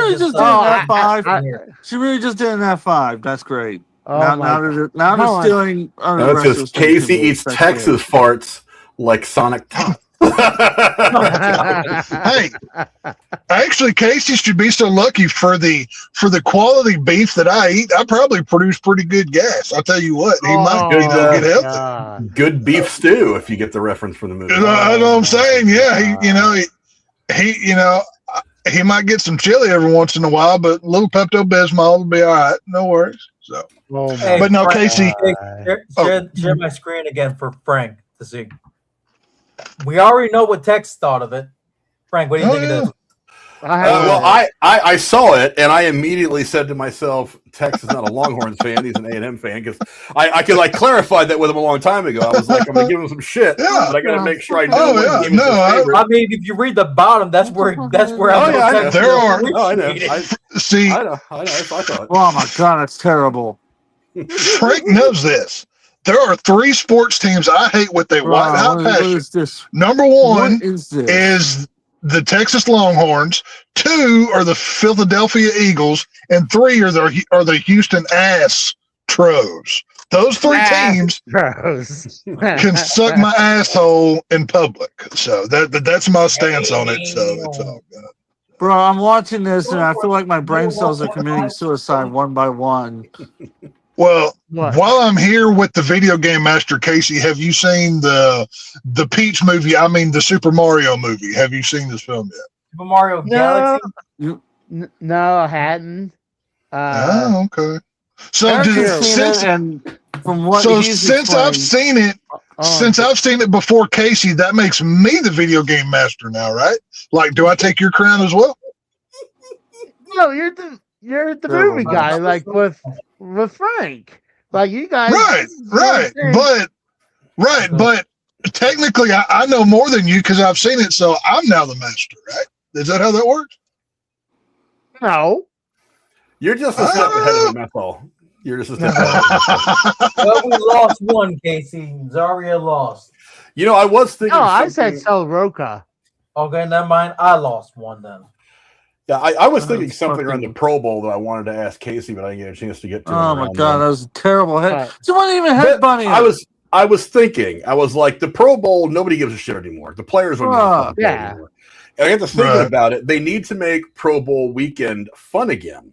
Yeah. And I was clips. thinking about Is what it this used to be fucking back in the nonsense? 90s, and I remembered one of the funnest things to watch on Pro Bowl weekend, and they would play it over the summer, like on ESPN2 and stuff. The replay was the quarterback challenge. Do you remember that? Tex, I know Oh, you it was remember so that shit. good. Oh my god, And yes, those were the amazing you'd have to watch. you'd have like Favre and Aikman and Young and all these. Oh, all these great Marino, all of them quarterbacks were in it, dude. Marino. Yeah. All Oh, these yeah. guys were out there doing these skill competitions, and I was like, when the hell did they get rid of that? And I remember, and I Right. had this vague memory of one time I had stopped playing Madden for a while because I was just bored with it. It was just the same game every year, kind of like Call of Duty now. It's the same game every year. Yeah. And I was like, Right. but they used to have a quarterback challenge game on Super Nintendo. And I was like, I got to get to Casey to see if he's ever come across that or played it. Because I played the fuck out of that game for like a year. He probably solid. has it somewhere. No. I played the hell out of that game for like a year solid. It was Did so y'all much ever fun. buy Troy Aikman football? This was prior to Madden coming out. Did Casey? Do you have that game? No. A lot of the sports games are like Oh, okay. they were like a dime a dozen. So and a lot of them I would play like the Techno Bowl for like Sega Genesis, and Right. I had Blitz for the N64. Blitz was fun. Yeah, Blitz was cool. Blitz was great, especially arcade. Blitz, version. and then what was that other one? NFL Street. That was Those that were was- good too. I played that at an arcade. I don't think I played that one at home. I played that one in an arcade, I believe. I But actually that had was a good NFL one as Street well. 2 on PS2 at the time. Oh shit! Okay, well maybe I played it at home then. I don't remember. I drink a lot, so I forget shit. You never fucking know. Yeah. Well, when NFL Blitz lost the license to NFL, so they started making up their own teams, and they called it Blitz the League. So they figured. I remember hey, those games. I remember that first trailer. Okay. Here's the catch. So they figured, hey, we're not sponsored by. We don't have the license to the NFL, so they went hardcore. They went like, so let's. When a football player gets hurt, they're like, give them the shot that was supposed to make them feel better, or like their painkiller. Oh yeah. They would do Steroid that. shots and shit. Give Yeah. painkillers or steroids during the That's game. funny. And not only that, I think you can have them hanging out with prostitutes too, like Mhm. that. All right. It was Casey not played. the family-friendly football game you would think. Well, it would be. Just don't make sure that Oh my you know. God. Oh, great. Now he's stealing fucking Randy Orton's finisher. That's great. Just don't make sure that any players are Christian because they might have to kick them out of the league for that. But you know everything else is fine, right? NBA, go fuck yourself, you bunch of communists. But you know that's beside. Oh the god. point, so, whatever. Well, I mean, all the fucking leagues are kind of like, like woke though. Like I think the only one Oh, very I much would, so. I would say probably the one that probably isn't the worst is probably NASCAR, and I'm sure they're No, getting- don't let them fool you. The NASCAR is just as soft. The reason people don't know about it as much is because the fan base isn't nearly what it used to be, because the people running the sport are dumbasses. And like, a driver had to go to sensitivity training because he said the N-word with an A in a video game. They were playing a video game together, and he called his friend the N-word with an A, and he had to go to sensitivity training. And then just recently, another driver, he was making fun of another driver that he was friends with, and he has a gay voice. It sounds kind of gay, right? So he was making fun of him. They sent him to sensitivity training for that shit. They're all fucking woke. I just found out there's a quarterback challenge game on iPhone. I'm gonna look for this real quick. Oh shit! Oh damn!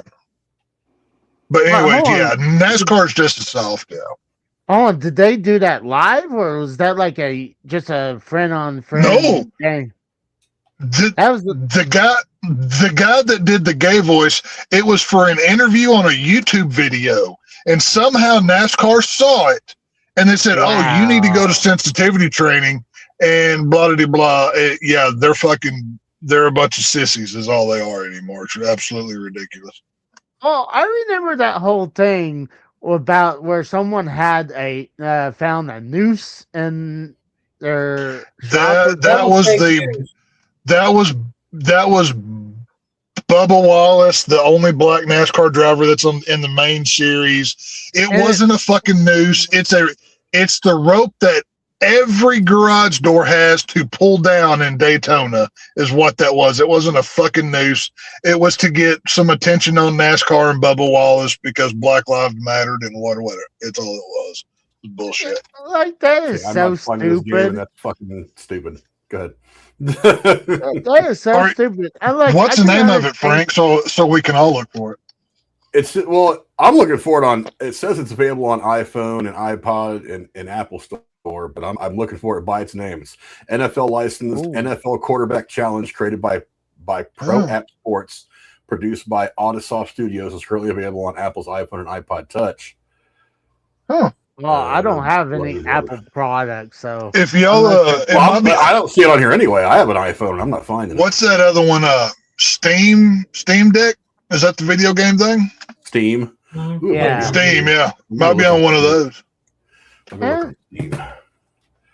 But see, once again, reigning video game master here knows all about video games. So I'm just stretching my muscles here. You know, hold on. Oh, you are okay. All right. Yeah, me. I thought you were talking about me. You know nothing about video games. What the fuck are you talking about, Casey? I'm the master here. I know all. I'm actually kind of disappointed you didn't know about the quarterback challenge video game. I figured that'd have been right up your alley. Yeah, that's interesting.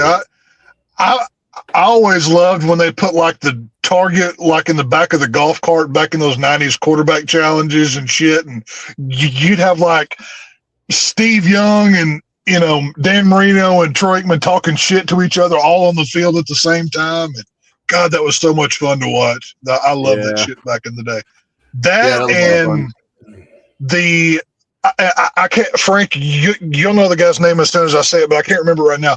During the home run derby, the back guy, like who was it on ESPN? Chris Berman.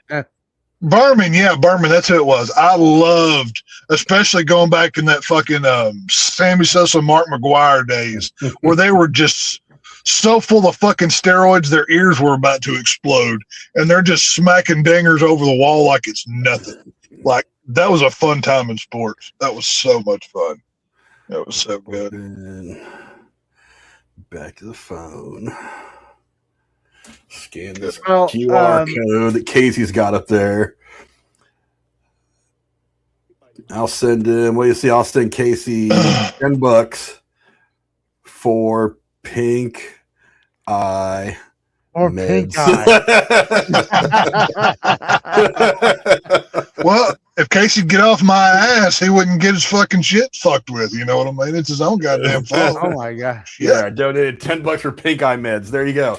Everybody should go to fucking Cash App. Donate a couple of bucks for Casey's pink eye meds. Hey. And considering I'm I'm partially to blame because of Casey sticking his face so close to my ass to get it. I think I therefore deserve a cut of that there money, Casey. So we can discuss that later. But I won't pull the Ultimate Warrior and hold up the show lifetime or anything. But we can discuss my payment later. You know what I mean? So. I appreciate that, Frank. Thank you for your pink eye fun. Yeah, I saw something on Twitter the other day that made sense. I hate e-begging.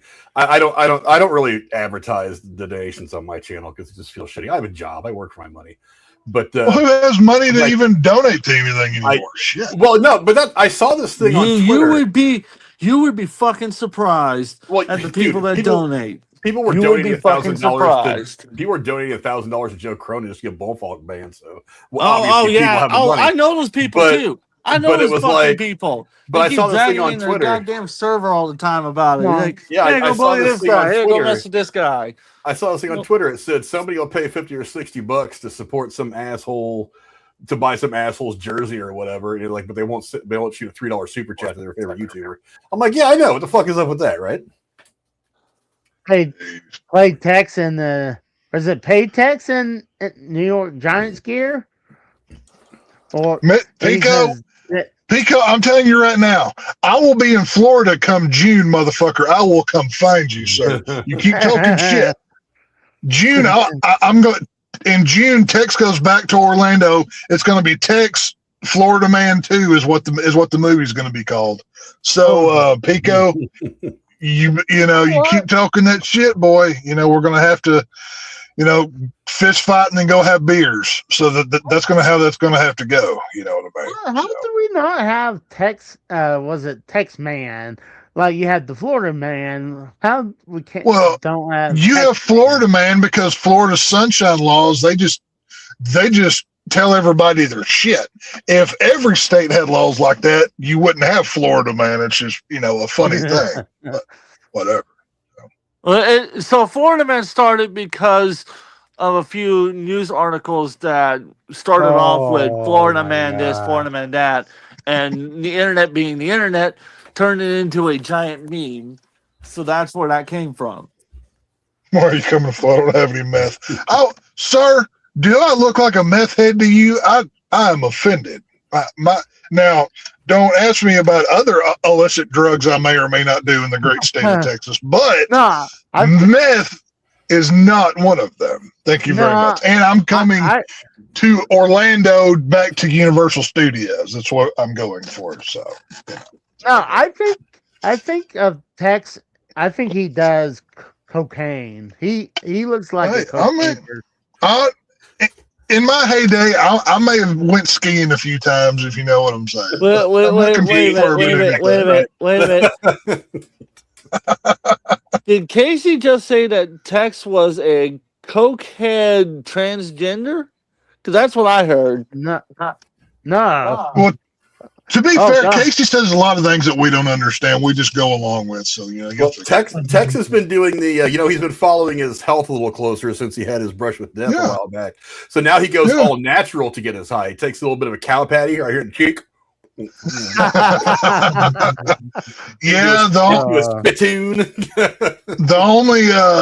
only drugs I do nowadays is the pills that I have to take for my heart and a little bit of the old grass there just for enjoyment purposes, but it's fine. So recreational purposes. I'm not gonna lie. I was very against people doing marijuana. Nowadays, I'm more like I'm open-minded about it now. That's like I tell you what, it helps people with pain and stuff like that. So I was like, here. So I feel like if people are gonna use it, I hope they treat it as drinking. Like, don't smoke and drive. That's the only thing. Of course not. No, you should never. Casey, you know me. I would never drink a beer and drive my truck at the same time. I'm so against that. I wouldn't do that to save my life. You know what I mean? But he pulls over and he guzzles the beer, and then he gets. Hey, that's right. If God didn't want me to have If God didn't want me to have road beers, he wouldn't have made a Yeti cooler that fits perfectly in the backseat floorboard of my truck. All right, that's not my fucking fault. I don't know what the hell you're talking about. But no, it's there's nothing wrong with, I mean, smoking, whatever your favorite term you want to, Mary Jane, hashish, whatever you want to fucking call it. But for me, I do it for pain reasons because, I mean, fuck. I played high school football and rode bulls all through high school. Yeah, I've got some fucking shit that I deal with, you know what I mean? And it's either take pills or smoke weed. So I think I'll stick to the weed. I was going to say long-term weed would be more health beneficial than medication. Dude, that is scientifically proven. I agree. I still don't want to do that. But Casey, if we ever meet, I'm getting you so fucking high you can't count to 3. Just know that fucking, like, you may not have to take a hit, but motherfucker, I'm gonna have you talking to Snoopy in the backyard by the time we're done. I'm shocked you surprised that I could count to 3 now. We're gonna send him down the good route. We're gonna give him some shit that's like laced with angel dust or something like that. Oh shit, dude! We're gonna have that motherfucker talking to historical figures in the fucking. Oh yeah, he's gonna be singing Elvis, in his blue suede shoes by the time we're fucking done.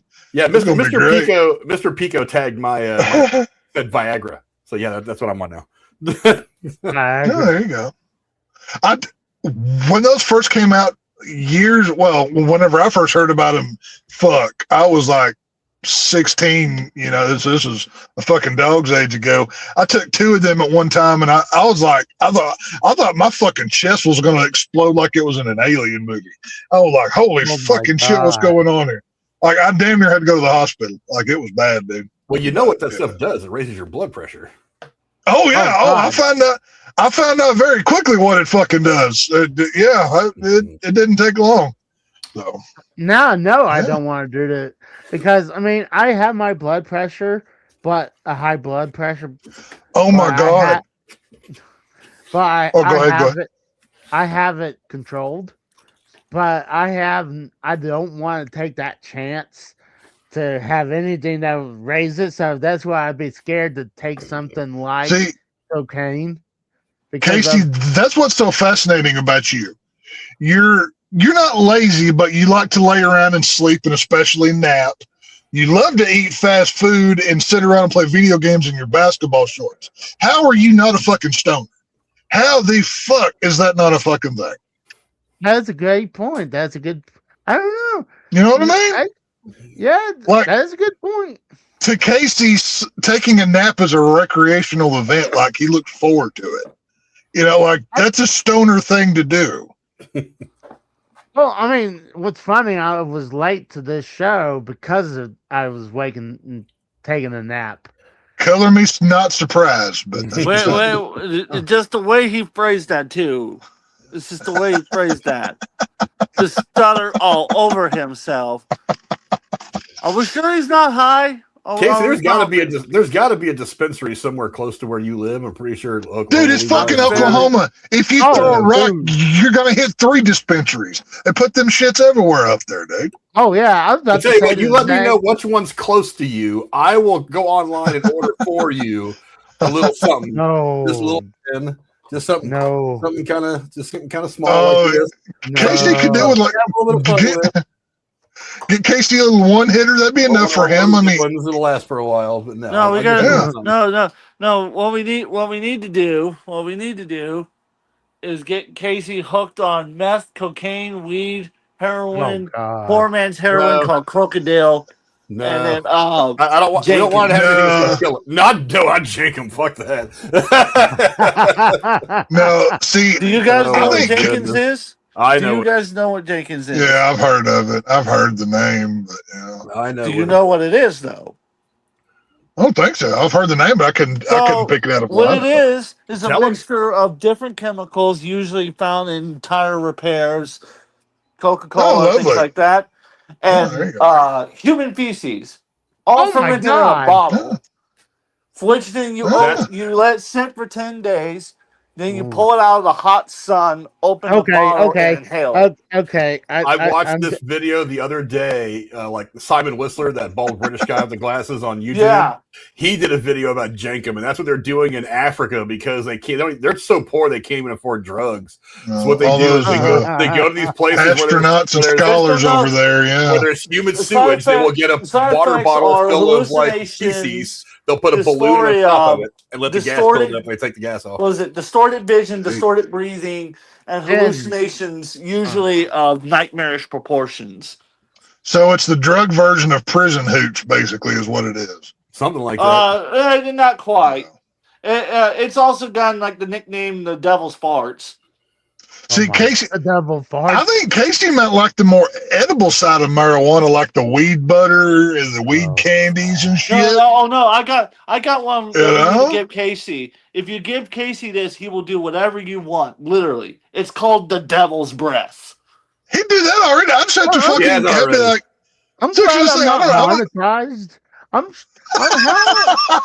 glad I'm not monetized or Casey, don't act so like you technically are monetized. If you're getting super chats and memberships, that means you are monetized. Congratulations. Don't act like 1,000 worse things hasn't been said on this YouTube channel. I don't want to hear more than once.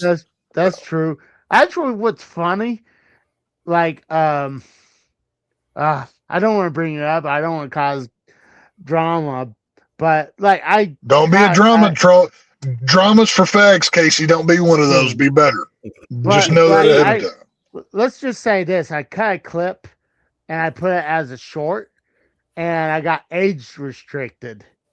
And I even censor certain words and then I still got age restricted. So I was like, you know what? Fuck it. Like, it was stupid. So it's been happening a lot lately. YouTube's implementing new rules and systems because they're kind of backpedaling on the more open speech because the advertisers have once again started stomping on the neck of Google. Once again. Oh, Google's a American company, so shouldn't it be a... You realize the vast majority of the advertisers are American, right? You understand that, right? Oh yeah. Please tell me you're not that dumb.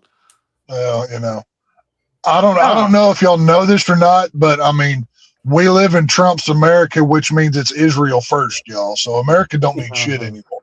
I don't know if y'all knew that or not. That's something I will agree on text on. What is USA first? Even under Biden's administration, USA actually. I mean, I know Trump first. I know Trump ran on the whole America first thing and low gas prices and no war. But now we're doing now it's reverse day. Now we're doing everything opposite from what it used to be. So I'm going to have to change this title because in thumbnail, but I'll have to fix it because I don't want to seem like I'm clickbaiting people. But I'm not saying we have to. Oh, that's one thing I was going to ask you about, Casey. I saw the graphic that you made of Compton, AJ, me, and Mikkel and you. Oh God! Why? It's cool. Like, I like it, but were you planning that for advertising for show purposes? No, I was just using it for a new intro video. So, right, but that begs my question. Generally, you advertise who's on the show, right? Now, 2 years ago when we were doing it regular, that would have made perfect sense. But now, hell, this is the first time I've been here in over a month or so? I couldn't even fucking tell you. Wouldn't it make more sense to put your current talent and or like a AI logo as that? Would that not make more sense? True. That's a good point. Yes. Uh-huh. Well, the problem is a lot of times with some of the guys, it's hard to get everyone on the show, so there ain't really right. Well, that's why the old show fell apart because fuck, I know AJ, Compton, and me all work on Saturday nights, and I mean normally, anyways. But that's why that fucking fell apart. That's why I was wondering, was that just made for like nostalgia purposes, which is fine. But if it was made for advertising, that's kind of a bait and switch, don't you reckon? Now you're making me feel bad. Like I have to. Here's why you should feel bad. So here's the thing, right? Here's the thing to that. It's like when I do my thumbnails and everything, I put the topics of what I'm going to talk about in the thumbnail. So when you look at the live streams, when you look at my Tim's Cast, you see what's on the thumbnails, what I'm going to talk about. Sure, people know that the show gets derailed, but that's part of the entertainment is that the show gets derailed. Used to, you had to pay for derailments on Sunday nights, but that was a whole different show we did. Yeah. Well, see, what you should be embarrassed by, Casey, what you should feel bad about, is that you don't have me on there. I was like, you have Tex. Yeah. All these other assholes. But it's like the one beautiful bald guy that you could have put on there that draws people to your channel, not included. Hold on. I want my super chat to catch it back. Hang on. Casey's done horrible. That's for you. Casey has hit on Frank's wife in front of him for months at a time and doesn't even have he's not even nice enough to reward his bad behavior as a sorry for that, to use his image in the AI picture. What the hell, Casey? It's bullshit. And you still over 200 pesos. And you're still over 200 goddamn pesos. or 17 American dollars, however it Right. Yeah. I don't know if it's 17, probably like 7 now. It won't let. No, it's weird. It would let me edit. I'm trying to edit the picture and everything. It won't let me do it through StreamYard. And I'm a little upset that you are giving my image to Skynet so their Terminators can use my face to come kill me one day. What the hell, Casey? Oh, I had I had Compton come by after when I first released the new intro. And he's like, I talked to Compton earlier. I called him earlier when I was at Home Depot. So. Oh, Depot? No, Depot. Depot. That's how it's spelled. So, yeah. But he told me he wanted me to remove him. I was like, hold on. Why do you want me to remove you? He's like, because I'm on. I mean, Mikkel's great. Oh, well, I won't say Mikkel's fine. But do you want to advertise with Mikkel? Just say it. I don't know. I'm not saying, if I'm not mistaken, AJ and a couple others absolutely hate me, which is hilarious. That's fine. AJ's cool. He's my boy. I don't worry. Look, he ain't the first person. As long as he ain't attempting to go after my family, I could give a damn less if he likes me or not. Nah, you ain't got to worry about that. Once he crossed that line, that's it. That's when it's no holds barred, and I will go after you like the sorry son of a bitch that you are. Oh, so now I fixed it. I had to go through YouTube Studio to fix it. So now it's officially just a Saturday is Raw show. I mean, I had no complaints with that. I'm not saying like take my image off of it. I don't give a shit, whatever. But I was saying for like the purposes of you and your show, if it was made for like a nostalgia thing, that works. But for current advertising, like if I click on a show and Frank's picture is dead center, right? And Frank ain't there, and Frank's not regularly there, I'm going to feel misled and probably turn it off. You know what I mean? So, Pico says Tech's face is already on the bathroom wall at every truck stop and rest area. Well, I'm so famous just for having the biggest dick in the known fucking world. That's why everybody is just trying to fucking measure up, but not one person has yet to be able to do it, by God. So, what you going to do? So. I mean, I would have Frank more often. I didn't think I'll try to send him an invite every once in a while. This is what happens. See, this is what happens whenever we don't talk to Casey regularly enough, he gets out of whack. Like that ego just fucking inflates and he gets out of line, and he needs to be reminded his place in society. And, it's just, it's pretty sad. Well, luckily, I have a backup background. Let's see if I can. I'm sure you've got.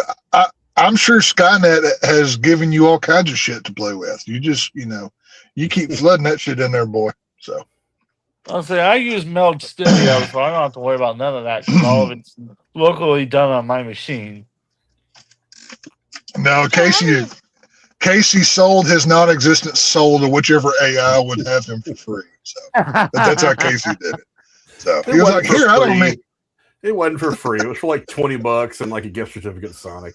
He got a $50 Sonic gift card is what they gave me. He was like, "Yeah, dinner." Here's $20 in DoorDash coupons. You can, order some tots and whatever. There you go. Or video. Yeah, there you go. Yeah. Casey betraying the whole human race for fucking food. My God, what the hell? Oh, duh. I mean, fuck everyone if I can eat. So what I'm hearing, Casey, you have a Super is that Nintendo, you want to right, fight me. Is what I'm hearing. Casey wants to fight me. Got it. What? Casey, you have a Super Nintendo, right? Yes, I actually have. I may have to I have a Super Nintendo, but lately I've been playing the Smith. But when I do want to play Super Nintendo, I use this clone console called the Retro Freak that does it in HD. So that's why I play on most. Is that considered an emulator? In a sense, yes. Kind of, because they take the cartridge, the ROM from the cartridge into the console, but you're still playing the cart, but that's why. Okay, that's why Dave would always shit on you for like the Mario challenges back in the day. Did you use it back then? Well, I mean, the challenge I did on Derail, that I didn't have that machine at that time. So, but I believe I did, that on the NES top loader that I had. So I did do that. Okay. Well, that makes sense why he said that back in the day. Okay. That checks out. Okay. Yeah, Pico was like so much for NXT. Well, I mean, the show wasn't really that good. No, I haven't. I just fuck that. Now, are they? I know WrestleMania is coming up. Are they? Is NXT doing anything on WrestleMania? Well, this is technically right now. This is their WrestleMania. Is their WrestleMania? Oh, okay. So the last time I watched NXT, Killer Cross was on there, so it's been some time. So I don't know. Here's the kicker: they're putting several main roster people on the show, so like they're taking away some of the spots for main roster people.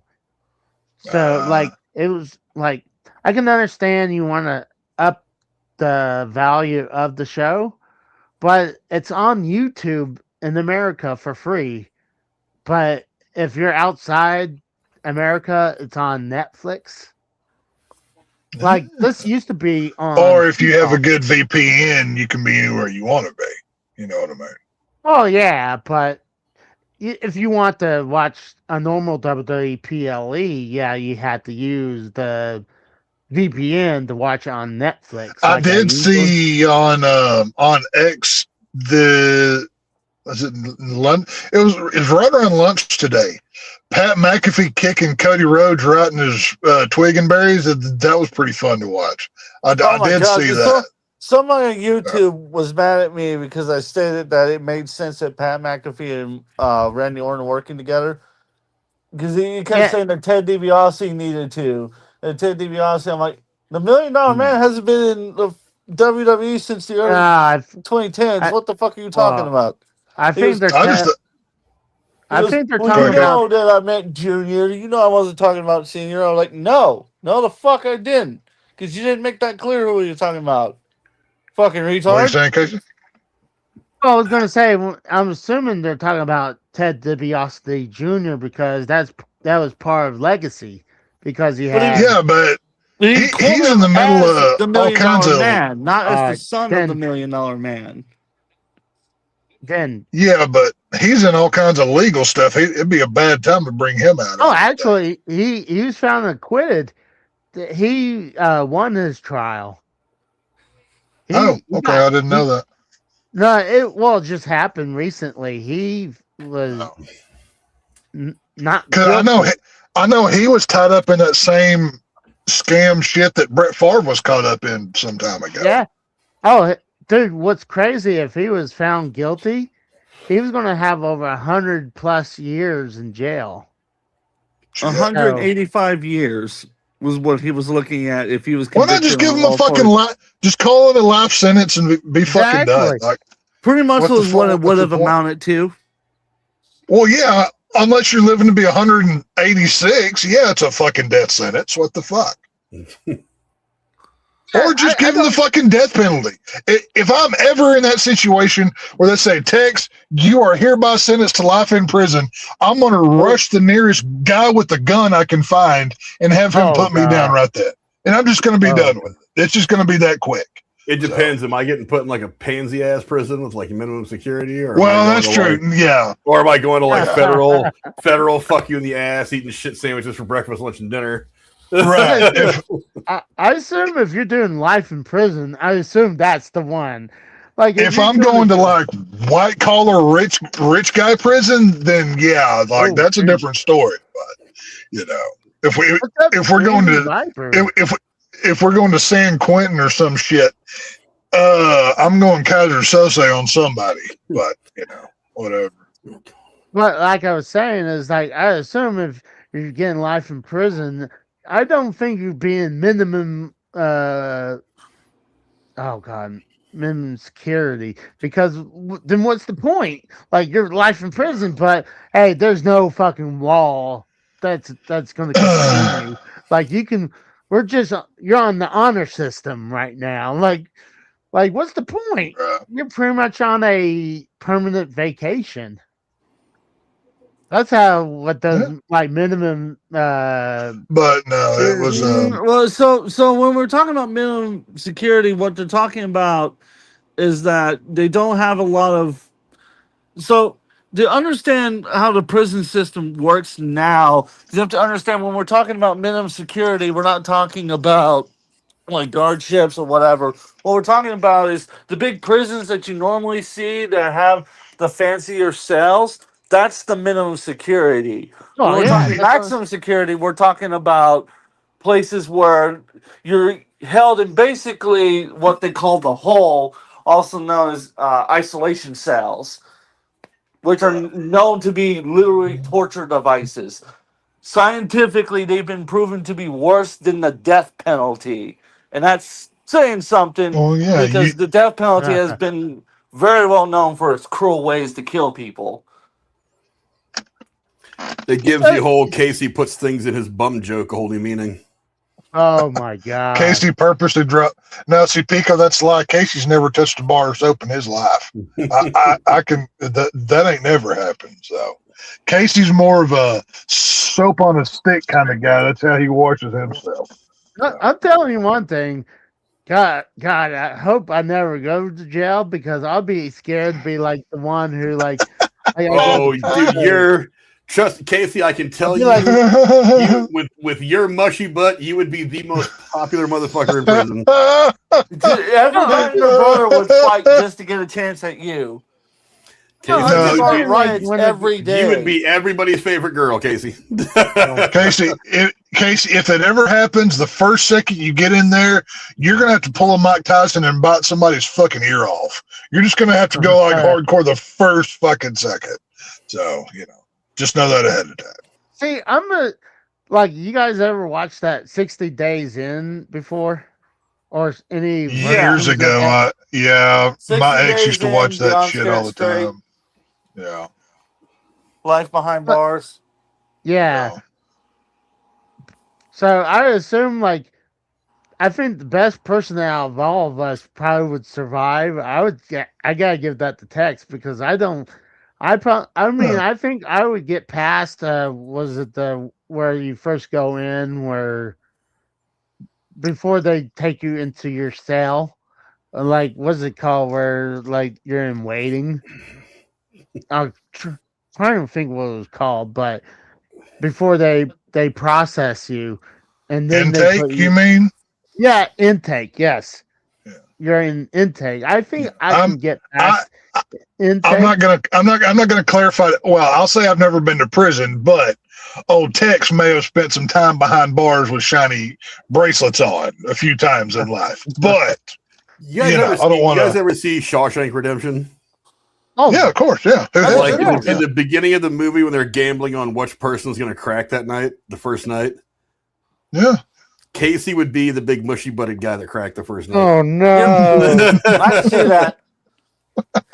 Hey, have you ever seen the movie Life with Eddie Murphy? Oh, Yeah. yeah. That's another good one. Yeah, that but Eddie on Murphy's cassette, character so. would be Casey. He would talk Casey a whole would- bunch of mad Casey shit would- and then get his ass Casey whooped. gets in prison. He's like, all right, I got to join a racer gang. Vato Loco forever, Holmes. And he starts dressing like a cholo. You know, he starts doing the whole thing. I'm a Be like, Casey, I you're like, white. I You're like not. enchiladas, mi amigos. Be like, Casey, you're not Mexican. You can't join us. Be like, Taco Bell, Holmes. You know, you'd be doing shit like that. That'd be great. yeah. It would sound kind of like this. Taco Bell, Holmes. Right, yeah. He starts like he only buttons the top button on the shirt and lets the rest Yeah, flap just lets open the and folds shit. hang out. He's got the Right, red yeah. bandana around his head. Oh yeah. He'd go full on Vato, man. He'd do the whole thing. It'd be great to see. So You know the meme of Michael Myers playing with his nipples saying "Hello October"? That would be him with his cellmates. Oh no! yeah. I don't know. Casey might say. See, here's the thing about Casey though. Casey's a hell of a punching bag. Casey can take shit like I've never seen from anybody. He's got the patience of a fucking monk. So, maybe not. I don't know. I mean, he might take a lot of damage, but like in the middle of the night, he takes that toothbrush shiv and fucking guts some poor some bitch that's fucking with him, and he goes back to bed. I mean, I could see that happening too. You know, Or he fingers him with it. I mellowed more as the older I get, and I matured more because I like some of the stuff I did when I was younger. It was stupid. Like I told this to I believe Frank heard this story, and I know Tex heard this and Prairie Kratos, where one of the jobs that I worked. are you gonna tell the hard hat story? Yeah, the hard hat story. Oh, okay, where, okay, yeah. Where I pissed in someone's hard hat because I got so pissed off with a person, but it wasn't just. Well, why didn't you randomly. shit in it? I've always wondered that. You know, and people ask me about that too. Like even people at that job site when I was coming to Well, get some stuff, they It were makes like, more sense. You know what I mean? See, No, like, I think I still was- had. Oh, you know what you should have done? You know what you should have done? And this would have been really fucking funny.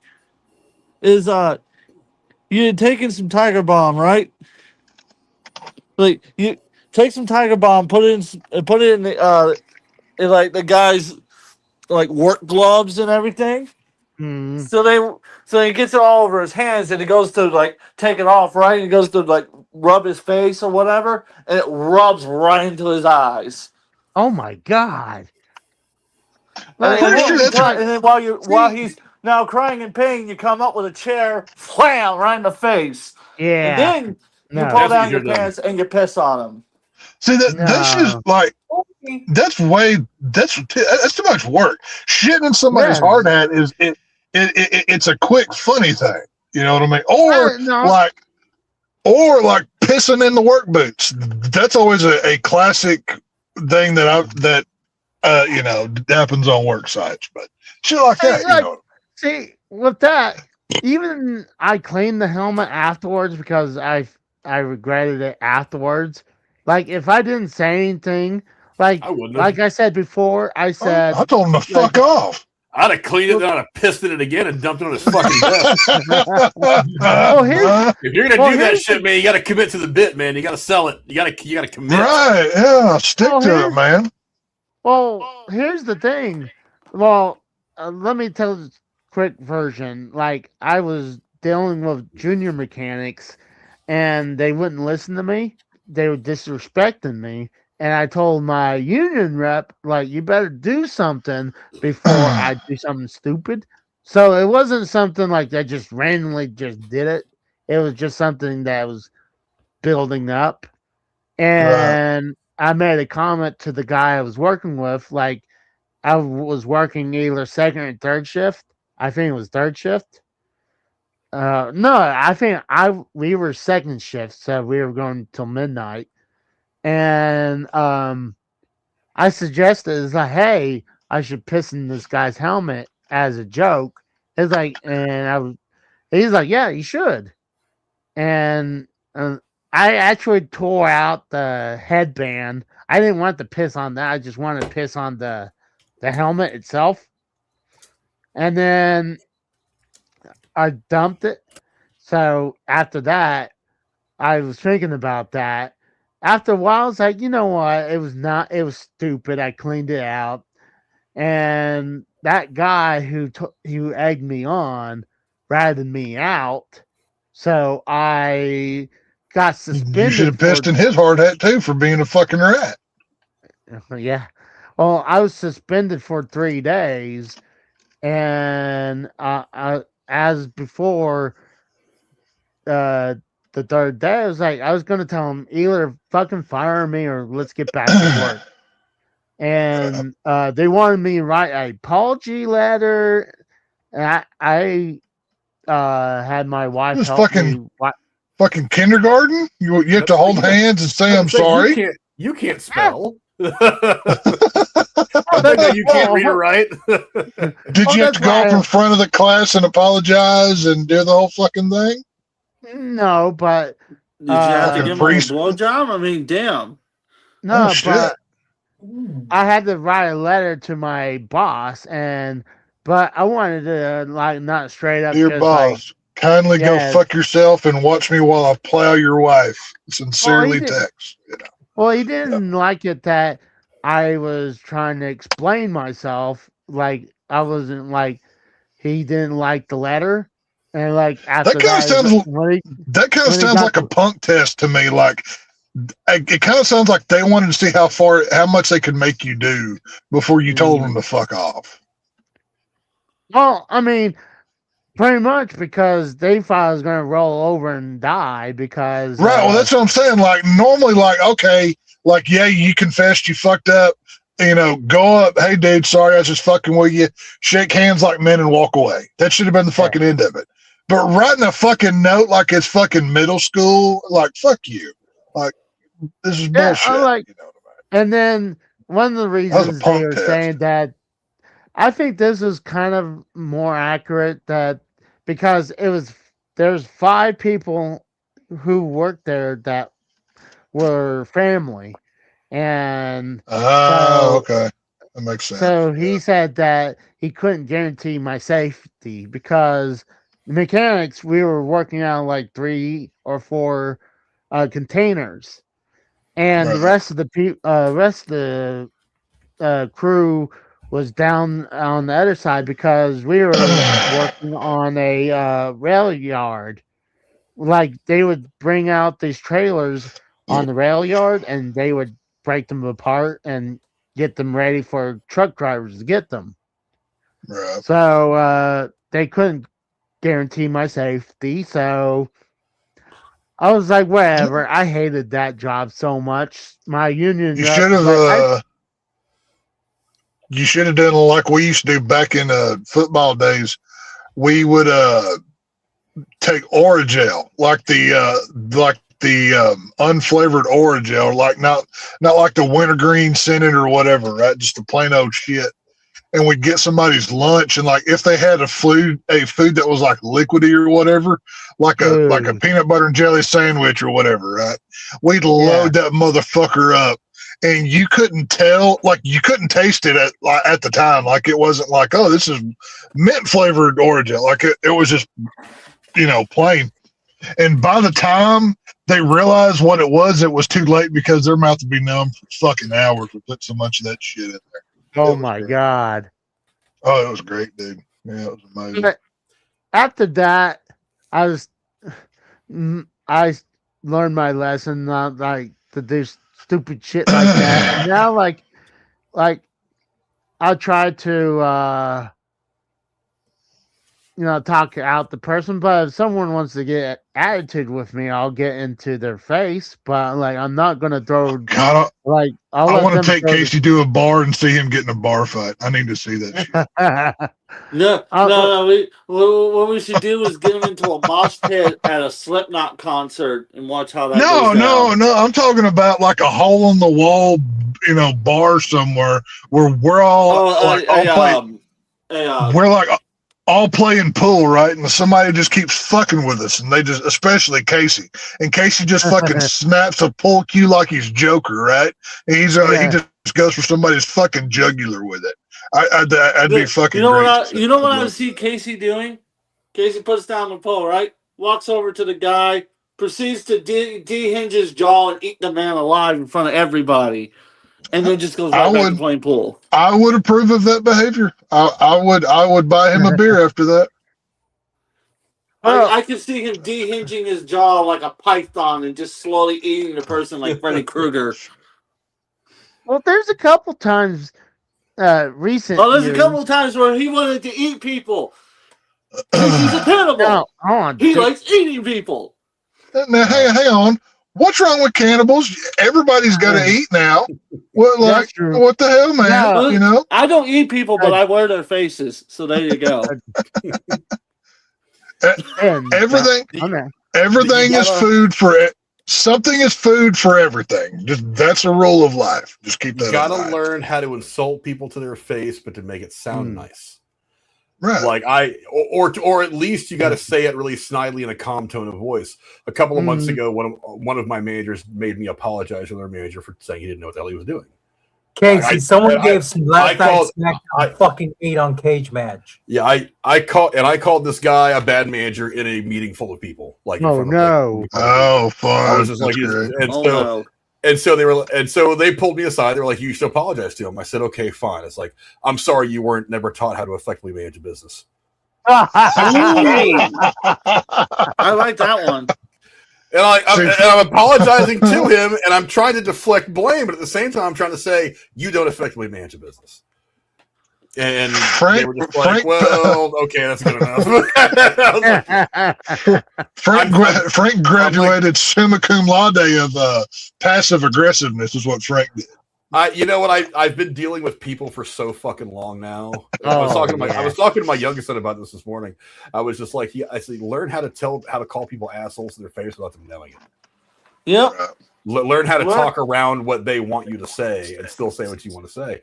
Because it's like I've looked at one of my bosses. I'm like, I'm third in the company in production. I do $45,000-$50,000 a month in business for you guys. I never miss a fucking day. I don't call off.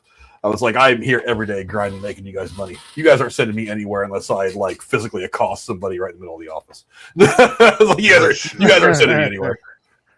I have flat out told my branch manager, it's like, you have no idea what you're doing. You are one of the worst managers I've ever seen.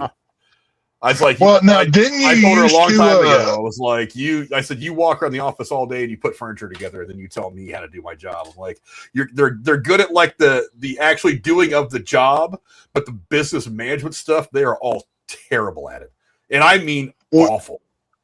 You've had the experience of maybe the worst possible of dealing with fucking people in fast food, and we all know how fucking much of a shit world that is. That's one of the reasons why I learned how to tell people that they're assholes to their face without actually saying you're an asshole. Right. That's what I'm saying. Because that's what I was talking to my son this morning about. He was talking to he works at some local sandwich place. and he was saying that some customers being a dick. He wasn't involved with this conversation with customers being a dick, and I was just like, dude, it's like, because I was telling him something I tried to convey to one of my managers a long time ago. He just didn't get it. I was like, customers have to be trained like employees. They have to be trained what behavior is acceptable in your establishment. When I was the manager for Domino's Pizza years ago, I would throw people out of my store. If they copped an attitude, I was like, you know what, just get the fuck out. It's like I've offered you free food. I've offered you your money back. You want me to give you $1 million in food? That's not going to happen. I was like, just get the fuck out of here. I'm done. I'm not going to spend any more of my energy on you. I have way too much shit going on over the course of a day. You're not getting any more of my time. And one guy, I was managing a Kentucky Fried Chicken store 20 years ago or something like that. Oh, wow. This was not too well. It was not too long after 9/11. It was still pretty fresh at that time. Ooh. Some Arab guy comes in, and we had just started selling those little snacker chicken sandwich things. I forget. I remember those. It was like a chicken strip on a bun, basically. Yeah, it was that. Yeah, they weren't bad. They were whatever. They weren't bad. They were whatever. And then, they had us wrapping, like, if they ordered multiples of 2, wrapping 2 in like a single thing, because they were like half a sandwich, sort of. Yeah. And so this guy didn't like the way they were wrapped. So I'm in the back doing managerial shit, counting. And one of the employees was out there, is like, "Hey, you might want to come up there and help this dude. Listen here, on him." Dirk, I got news for you, pal. I walk up there, and he's an Arab guy, and he's got. Now, I didn't mind him being an asshole. I was just going to be like, "Dude, I got more important things to do right now. It's getting late in the night. I want to get done so I go the fuck home. So give this guy whatever the fuck he wants, and he'll leave."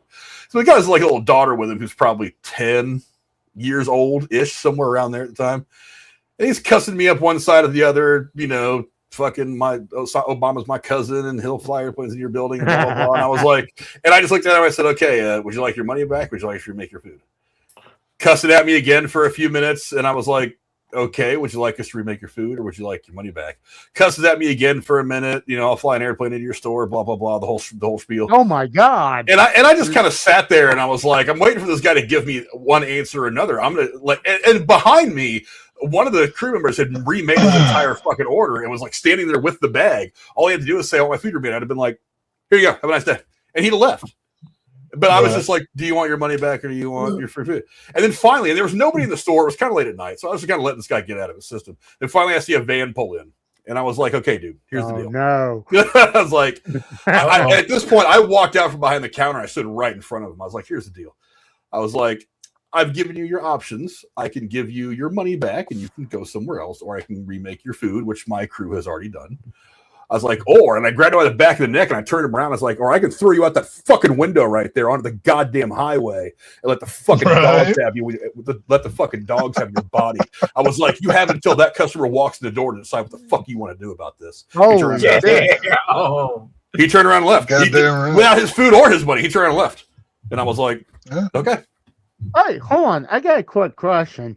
What happens with that food? Do you guys hang on, wait. You heard that whole fucking story. Casey heard food and he stopped fucking listening. That's the only fucking thing that he fucking heard. Yeah, the only thing you paid attention to was the food part. Casey heard attention to. Didn't care about the story. Didn't care about the poor guy getting his ass chewed out for no reason. My god. Being threatened to be murdered and all kinds of other horrible things. Fucking food. And keep in mind, this story included phrases. This story included terms of 9/11, Arabs, and all kinds of shit. Casey remembered fucking food. That's what tells you about Casey Israel here. He's like, you didn't waste the chicken sandwich. Do you want me to go back? Do you want me to head back up to the store and if they're still in the trash, Casey? You want me to grab them for you? No. I mean, it's not even a Kentucky Fried Chicken anymore. Now it's a Freddy's steak burger place or something like that. But I mean, a 20-plus-year-old fast food Casey's worried about when Frank had to fucking throttle a guy. Holy shit, that made my day. Thank Frank you for that, Casey. Threatened to be murdered over a fucking chicken sandwich, and he cares more about the chicken sandwich than the guy he calls his best friend. That's great. That's wild. To say the least. Fantastic. I heard through the whole story, but then I was like, hold on. He said that he had the food already made, so I was like, hold on. Casey went into Homer Simpson. Casey goes into Homer Simpson mode. Oh, food! And starts fucking drooling over here, thinking about a long lost chicken sandwich. Here you go. Here you go. I got it. Hold on. What does Cassie food, by the way, afterwards, Frank? He still wonders. That's the funny part. I don't know. I think somebody created it, so we got thrown away. Fuck, I don't know. I was too busy doing my manager shit. Oh shit! What? That I was Casey. like, My Lord. I can do an entire podcast of crazy story customer interactions of all the years. Oh I'll man, tell you what. I got a few. I've been called racist. I had when I was still delivering pizzas, I had some kid who was probably 15, maybe 16 years old. A little skinny black kid answered the door in fuzzy pink slippers, a pair of boxer shorts, and a pink bra. Dude. Oh Lord. Little skinny black kid who was no bigger. He was probably this big around. He was little. I mean, there's no body fat on him at all. Answers in a pair of pink fuzzy slippers, a pair of like white striped boxers, and a pink bra. And I was like, okay. And I was like, all right, told me whatever. And he goes, this didn't trip you out at all? I was like, dude, I've been delivering pizzas for a long time. I've been delivering. There's a local university that I've gone to that I've seen all kinds of shit. I was like, dude, you got to plan if you want to surprise me at this point. I was like, there's nothing. Shit. I've had men answer the door completely naked. I've been tipped cash. I've been tipped weed. I've been tipped video games. I got tipped. I almost got tipped in beer once. I've been tipped beer many times. I've been tipped. Some guy gave me. What did he give me? He gave me something like 25 or 30 rounds of 9mm ammo as a tip. Oh, nice. Well, there you go. I was like, with that. I was like, is it cheap as the price of ammo? I was like, let's go. No shit. Yeah, I mean, you can just turn around and sell that ammunition to like a pawn shop or something like that. And that's a bonus no, once you went down. Otherwise, I carried 9mm. It worked out great. I got a nice little Roscoe that 9mm would fit into perfectly. I got a home for it. I took that shit to the range, squeezed off every fucking round. Fuck yeah. I remember delivering a DoorDash order late at night, and it was like when I got to the customer's door, a black guy answered the door. Obviously, I'm black, but you can clearly see in the background another black guy and a white girl in a ring light. And I'm like, what the fuck did I walk in on? oh god. Yeah, I've had people answer the door and it's like, and they're like openly watching porn in their living room, and I'm like, okay, You're an echo now. I'm like, have fun, do your thing, man. Or an Eiffel Tower position. Oh my god. Yeah, this didn't happen to me. This happened to my friend Carl when I was managing Domino's forever ago, like early 2000s. My uncle and he was one of my drivers, and he came to me. He's like, "Dude, the strangest thing just fucking happened." I'm like, "What?" He goes, "I deliver this pizza. Guy answers the door, and he's like, and while he's paying me for food, his wife is like laying on the couch, spread eagle, drunk, passed out, naked." And I was just like, now, if you know my buddy, this is my buddy Carl. Carl's at the time he was into some illicit substances. So I was kind of, so every time he would give us a story, we're like, oh, okay, dude, that's cool. And he's sitting there trying to convince me when another driver named Dan walks in. And Dan hears us talking, and he goes, "Oh, you mean this address?" And he rattles off the address. And Carl goes, "Yeah." He goes, "How do you know?" He's like, "Oh yeah." He said they order once a month. He's like, "I think they get off on it." He said every time I go up there, he said, because that guy had been working at that store part-time for like 3-4 years at that point. He was just like, yeah, once a month or so I get that delivery. He goes, I think they get off on it. He's like, I think once the driver leaves, they throw the pizza in the oven and they fuck on the couch because it gets them going. He's like, yeah. So they're literally they're literally living out the pizza boy delivery porn fantasy just in a different way. Yeah. Whatever. I went to the local university one time, walked up 3 flights of fucking stairs to this apartment complex. Oh no. With probably $60 worth of food. And with probably $60 worth of food. And I get up there and I had like 2 liters. So I had a bunch of shit. But walking up 3 flights of stairs. I get there and I'm like, hold on, I got to tell them to get her damn keys. Come get them. But I walk up there and the door's open and the guy's standing there. Here, love you. And then so I get up there and the guy's standing there in his apartment, doors open, and it looks like it's kind of a mess, but I'm like, it's a college kid's apartment. I'm not expecting it to be immaculate. And I get up there, I was like, all right, so it'll be like 60, whatever. It was like a big order. And he's like, all I got on me is like 20. I just got robbed at gunpoint. Dude, just give me the gun, took all my shit. And I'm looking around and I'm like, dude, I was like, you're 20 something. And at the time I was like 40. I was like, I've staged a robbery or two here and there. I was like, I know what a robbery scene looks like. And it looked like he just went up there and slapped a few things off his coffee table and then, turned, threw a pair of shoes in the corner or something.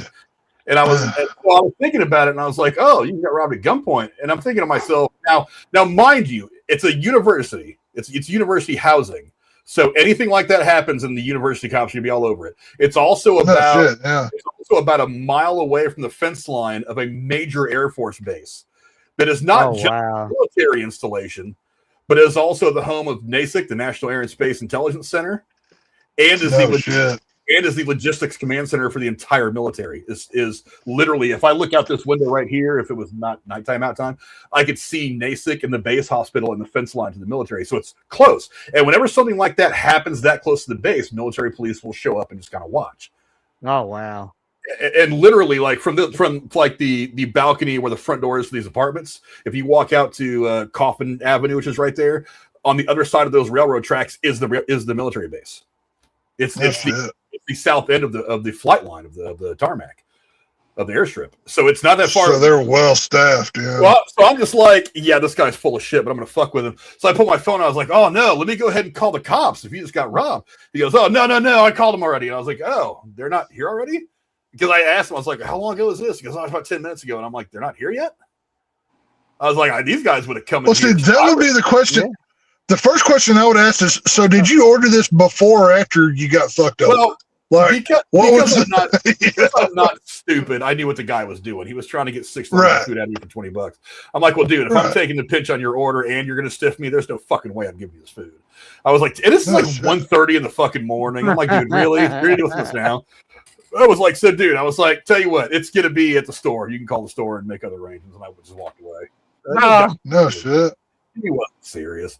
And same apartment complex, I shotgun the beer with the dude. Beer with the guy at the same that's the college is kind of fun to deliver to because A, there's hot chicks, and B, the guys there will tip you and shit like beer and weed all the time. So it's like one time, same apartment complex. Yeah, I think it was the same apartment complex. I'm pretty sure, but I went up, third floor, had to walk up all these stairs, get up there, and there was a bunch of people there, a couple guys, a couple girls, and they were trying to they couldn't find their money. And I'm just kind of like sitting there like, oh, fuck, are these guys in dick with me or not? And finally, the girl has to go downstairs, get her wallet out of her car. She goes up and pays me. The guy's like, hey, he goes, sorry about the wait, man. He's like, you want a shotgun of beer with us for the wait? And I was just like, sure, why not? So I shotgunned a fucking beer. I'm like, dude, that's so cool. And I was like, dude, and at the time I already had gray in my beard and everything. I was like, you see all this? I was like, I've done this before. I was like, I was doing this when you were literally in diapers. It was like 20 years ago when I was in high school, I was doing this shit. I was like, come on. I've shotgunned many. I tell you what, I've had many jobs in my life, but besides what I'm doing now, the most fun was being a record driver because I work 24 hours a day, pretty much 7 days a week. And so many things like being offered to be paid and everything from sexual favors to illicit drugs to picket, I was fucking offered it. And this guy, now he's not an officer anymore, but he used to be. I won't name him just for doxing reasons, but he was a well-known officer in my area. And I worked hand in hand with the cops on a daily basis. I love taking police calls because it was 3 times the price of a regular customer call. So he calls me directly on my cell phone. He goes, hey, I'm at such and such. I need you to come pick up my car. I broke down. All right, I'm on the way. He goes, keep it on the down low. Like, oh, okay, so I know it's not his cop car, right? So anyways, I get there, and it's him and another guy. I'm like, what are y'all doing out here? Y'all like hanging out? I didn't ask any questions. I just loaded the car up and on we went. And of course, I had to haul them in with me in my truck. We get the other guy dropped off, and the cop that was made the phone call, he kind of kept fidgeting and kept being kind of squirrely and funny. And I finally looked at him and I said, dude, what the fuck's wrong with you? You all right? He goes, well, I'm just nervous. He goes, well, I'll start heading to his house. He goes, no, don't take it home. He goes, take it to Walmart. Like, why the fuck you want me to take it to Walmart? He goes, take the goddamn car to Walmart. So I get there, drop it off.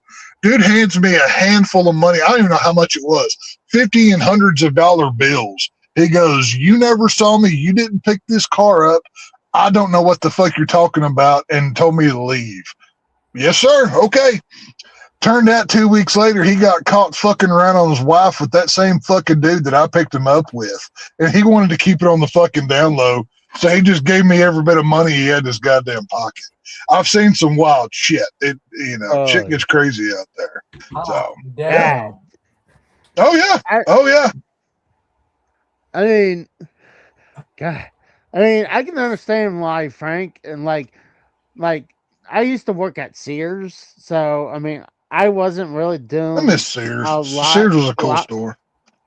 I wasn't dealing with a lot of the customers, not like as a cashier, but I was usually package pickup where I'll bring out the package, or I was a MCA where I would build the.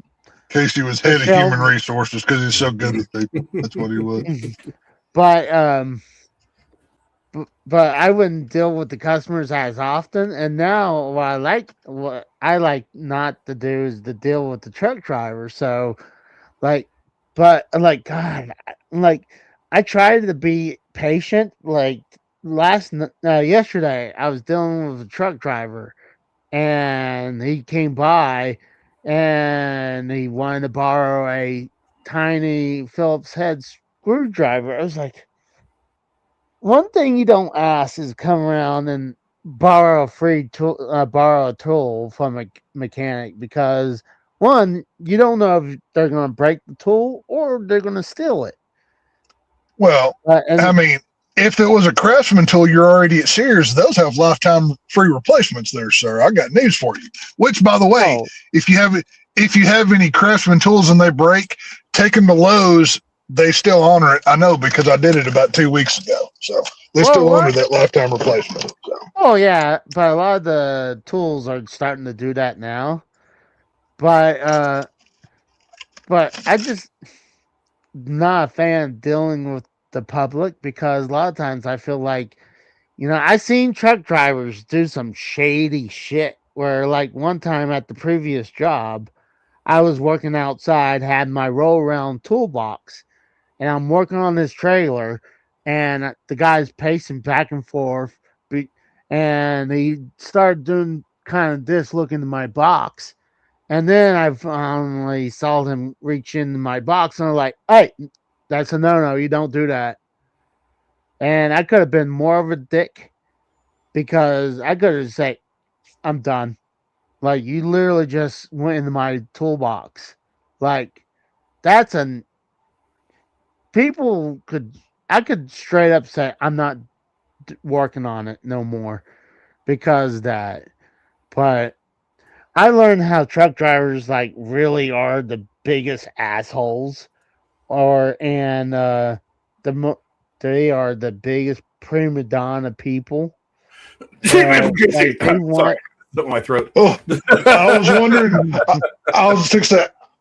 I've been on mute, but I've been screaming J-Man or KC like the whole time. I was wondering if somebody was going to say it before I got to it. But yeah. Yeah, I mean, well, now Casey, that does beg the question: did you treat this guy harshly for J-Man coming and bashing you in the head and banging your mom out? Did you passively aggressively pass that on to him? That's probably why. Right. Well, I mean, he tore up your Hulk Hogan poster, slept with your mother, and did terrible things to your collectibles. You had to get that aggression out, right? Was that your reason? Hit me over the head with a pen. Right. Yeah, like you couldn't get J-Man, but you got the next truck driver that done you wrong. So. But I told this story before, where obviously most recently it's not like a job deal, but I was going to go. Like I told Texas, I went to Walmart, a neighborhood Walmart. Oh, you're gonna step And the. Oh, I love this story. I love this. This one's good. so I was driving around and I found an open spot, like pretty close to the front. And I backed in and I saw this truck with tinted windows, by the way. Before I say anything, I saw it was tinted, so I didn't know who it was. But I knew this person had a problem with me. So I was like waiting for it to Cue get the out. Clint Eastwood music. Yeah. So I was like, I was thinking, do I need to pull my knife out? So, like, because of this person that had a problem. Then eventually I was like, you know what, fuck it, it's not worth it. So I get out, and then I saw this old man. I was like, oh, okay, wherever. Like, If he was gonna slice and dice an old man, by God, he wasn't gonna have that shit. And then I was like, when I saw it was an old man, I just walked off. And the guy started saying something, and he's like, so I guess you're undercover cop, huh? Like, what were you talking about? It was like, that spot is a for police. Like, no, the spot beside it is, not that one. And he was like, no, that spot too. Like, are you stupid or something? Like, right there is an open free spot. That's for police. And he was just continued being a dick. And eventually I just told the old man to fuck off. I was like, dude, just fuck off. I was like, I felt bad telling the old man to fuck off. And eventually. No, you should never feel bad for that. And then I thought I was going to have to gut an old man before that. But, and then there was one time when I first moved back to Oklahoma, I kind of mellowed on the road, but I think it's because I'm a lot closer to work nowadays, so I don't have to deal with road rage that often anymore. And but there was one time when funny enough, I was actually heading to a vintage stock or a GameStop, but I think I stopped in a GameStop, but it was in a Walmart parking lot as well. So I turned in. This guy literally just almost clipped me, so I gave him the finger. And he pulls around into the parking lot and start yelling at me like 50 feet away instead of pulling close to me. You have to do this like at a distance. And it's like, hey, fat boy, like, you gave me the finger? And he just kept on taunting me. I was like, and I was thinking, it's like, do I need to get my knife so I can protect myself? As I was heading back to my car to go get it, and the guy just peeled out. Because maybe if I was going to get a knife, a gun or something, but like he wouldn't pull up close. I'm literally saying he was like, I'm not lying, about 50 feet away, give or take, because he was like, he had to yell that out. But like, you figure if he had a problem, you would pull up close, right? If you had balls. But no, he was like at a distance. But I was like, but as recently, I'm not gonna lie, I got in arguments at work, but not like, and I would get in people's faces, but like, I'm not gonna throw a punch until someone throws at me first or something. But like, I learned to mellow out until someone gets in my face. But, and honestly, like Tex said, like I could take a punt, a good ribbon, but there's some people knows the right button that really pisses me off, and it's usually because it's a low bloke like I can handle people call me fat or stupid or whatever. Like they're far from the first person to say that. So I'm like, okay, at least give me something original. Like, Right. why does it always have to go to weight or just saying something like I'm stupid? Hang Like, on. give me. I'll be right back in. Since Frank's over there showing off his cool lighting, I got some new toys to show off too. I'll be back. But like, it's like it's his Texas Ranger's butt plug. It lights up when it's in his ass. Oh God. Well, hey, I do appreciate you donating to me, Frank. I like to thank you for that. We gotta support each other. You know what I mean? Like I said, I hate eBay because I just feel like it's. I don't know. I just feel like it's uncool. But I've got the links to the stuff that they can donate to my channel and all that. I just don't really press it that often. No, it's not like, hey guys, you see that? Hey, I figure, hey, if they want to support me, like they can support me. I'm not trying to make $1 billion. I mean, I would love to, but like I'm realistic. But I'm not gonna just shout out like you could donate me to this way, to that, or this or that, or like you. I can understand like you have every good reasons for having a Patreon, and same thing with Drew had a good reason for Patreon. But there was some like I never had a problem like with Bo Dark, but when I don't remember how many subs he had. I think at the time he maybe had 50 subs or something like that. And at the time I think I had only had 100. But he wanted to do a Patreon for doing for Metal Gear Solid, kind of like a parody of it or something like that. Like if people want stuff, fine, but like I don't know, he got a good ribbon for that for sure. Like I didn't want to be a part of that, but I mean, dude, I can understand. Like I said, I can understand you, Frank, and Drew because you always guys had a reason or something behind a Patreon.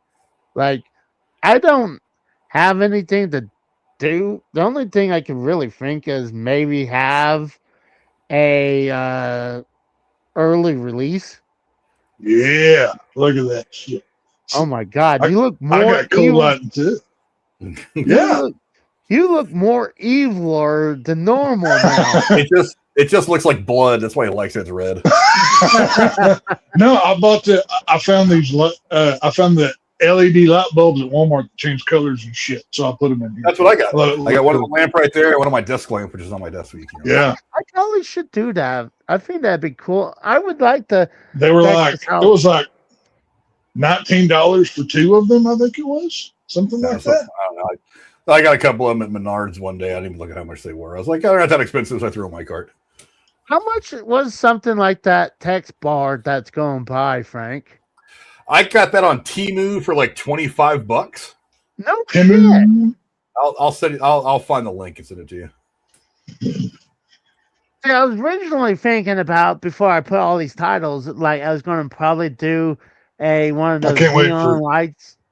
I can't wait for Casey to put up a text bar behind him and then misspell it, and that he wait for everybody to catch it. It's going to be great. That would just make sense. No, it's cool because what you do is you download an app on your phone. It's got a bunch of preset shit. It actually comes from the right too, which has a bunch of preset shit on it. But the front of it, it's kind of tacky. So when you peel off the plastic coating, you can stick it along your back window, and you can have it do shit like that. And there's different things that you can have. That's cool. I would still put that in the. I would put that in the back window of my truck and tell whoever's behind me to fuck off. Program things you can put in there, but like stuff like baby on board and all kinds of other bullshit. You could put and it also has a It's got an app. You download an app, and that's what you can put on. You can also use that as a remote, or you can also type in your own shit.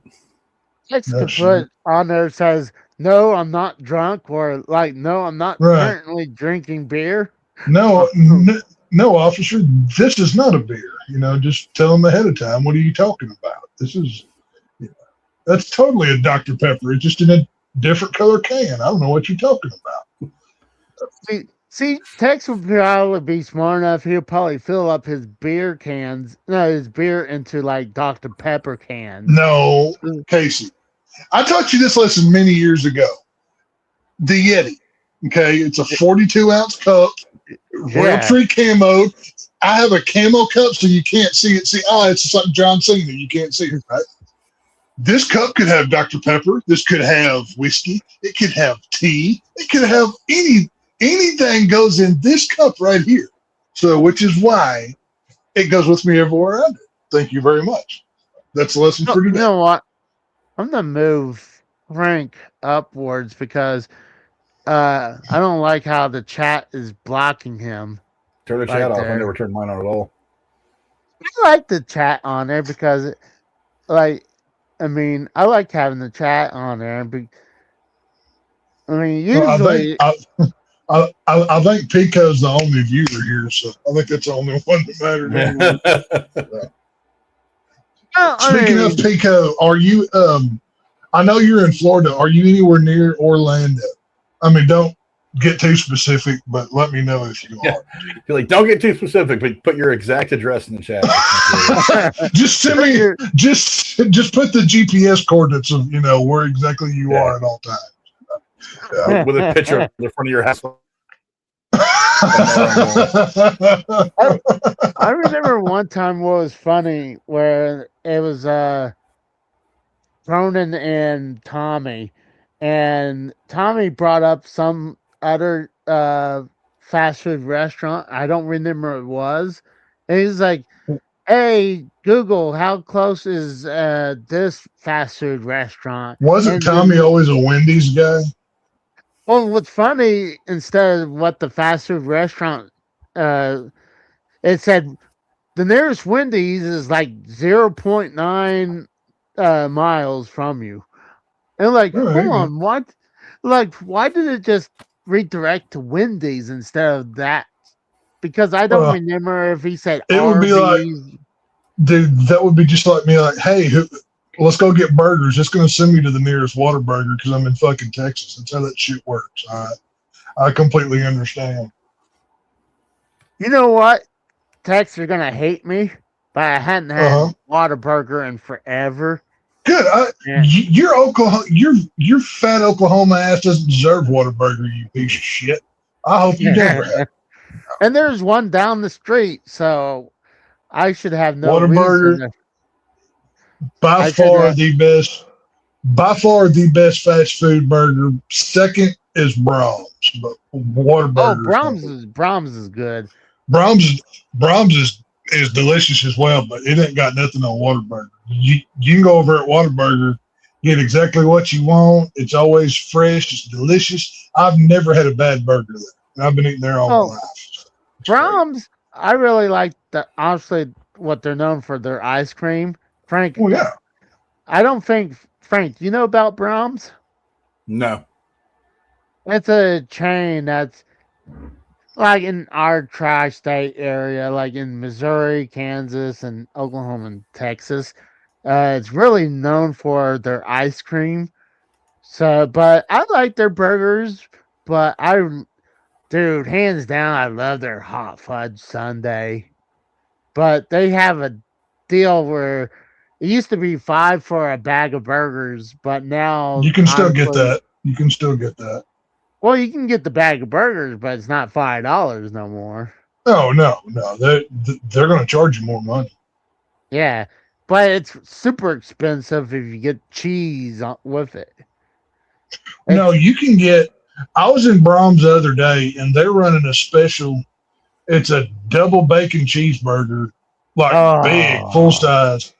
And it's drink and fries. If you get the large size meal, it's only $11.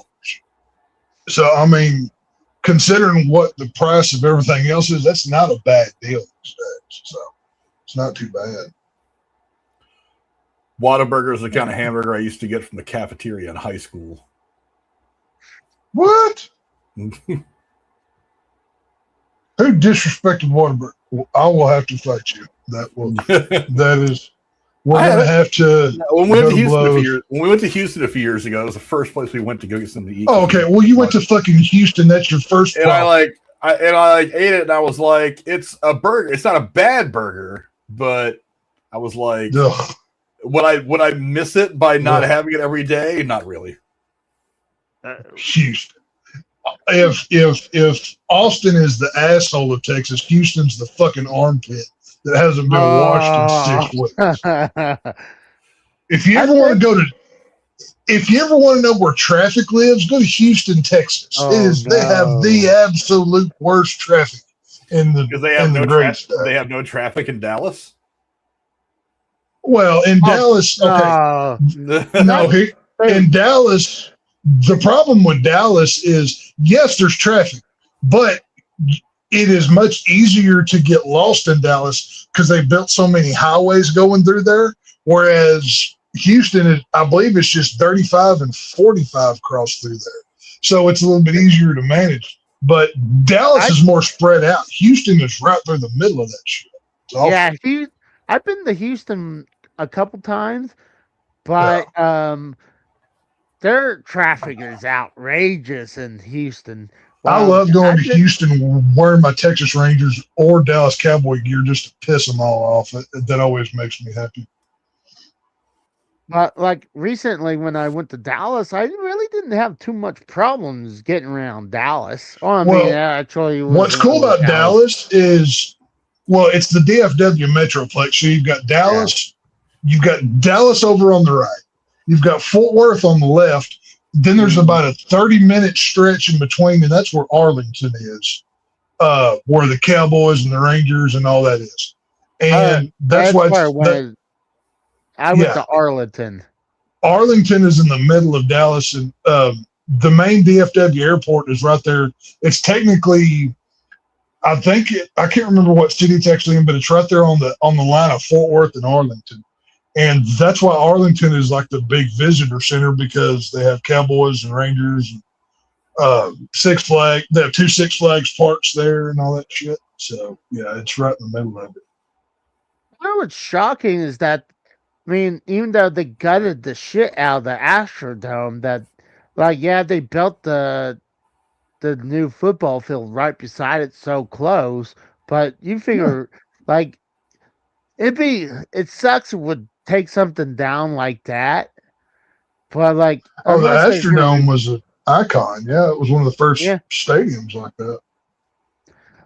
It is either they should repurpose it and try to restore it, or sadly, when they tore down when the city of Irving tore down Texas Stadium, I was there and I watched it live, and I actually got a piece of the concrete from the stadium.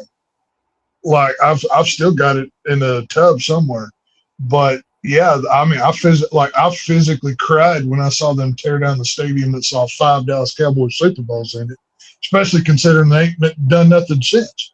But that day sucked whenever that happened. Last time I went to that stadium, it felt really small being in that stadium. Did it? I really thought it felt are you talking about Texas Stadium or the Astrodome? Texas Stadium, the old. No. It was. It was a big stadium, but it was run down. You would just walk by and see sewer pipes and shit leaking everywhere. It was fucking. Well, they built it in 60 something. I can't remember exactly the year, but it was wore out by the time they get it. But the problem with the seats in Texas Stadium was they were so small and they just went straight up. So the seating was very tight when you went to a Cowboy game or whatever at the place. Well, AT&T seats are just as bad. Dude, It depends where you're sitting. If you get one of the seats in the lower area, you actually have some elbow room.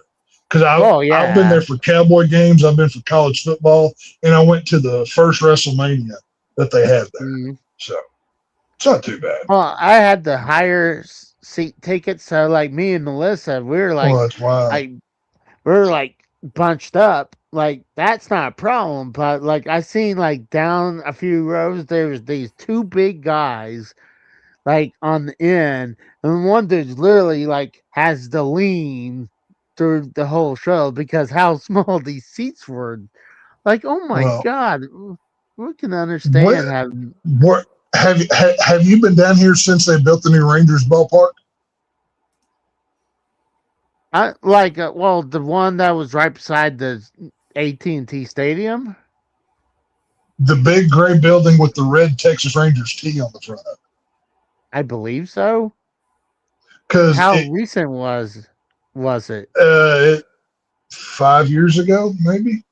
Then I would say because I think it's right beside. It was close to the AT&T Stadium, isn't it? Well, what they've done? Oh yeah, no. You can literally stand like it's all within a mile of each other.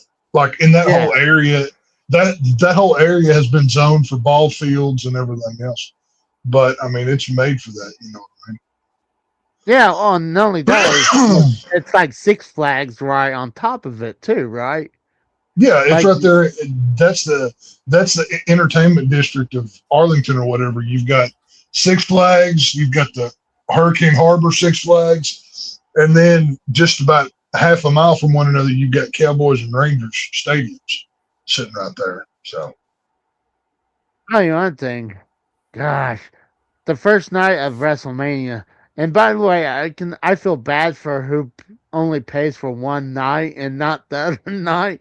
Because you're only getting half a show, especially nowadays. Oh, that's the thing I was going to ask you about. Now, you've probably never seen this. Frank may have seen this because he pays attention to the movies and stuff. But have you seen where they're going to be showing WrestleMania in movie theaters this year? Yeah, I saw something about it. I think that's been a thing recently. Has it? I don't know. I opened up my AMC app the other day and I saw they're charging like $20 and you can watch each night of WrestleMania. That's not bad. I think that's good. I mean, I think that'd be kind of cool instead of like I could watch it on the fucking big screen, but then honestly, I'll be doing a reaction to it. But I thought about doing it just like you said, to see WrestleMania on the silver screen. That'd be kind of fun to watch. But I asked my buddy at the theater, I said, so WrestleMania is 2 nights? He goes, yeah, what about it? I said, well, if I buy this ticket, do I get to come back the next night? He goes, I know you have to buy another ticket.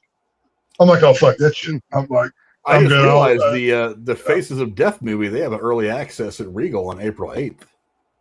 I have on Monday on the 9th or on the 6th, excuse me, AMC is doing a Scream Unseen, which is they show a horror film that's soon to be released. I have tickets to that, but they don't tell you what the movie is until it literally starts.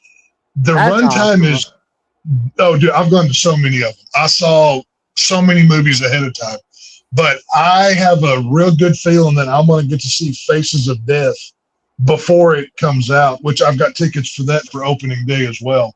But I can't wait for Faces of Death. That movie looks fucking cool. Oh, you've been to random movie showings? Well, I go at every AMC theater, they have Screen Unseen and then they have Scream Unseen.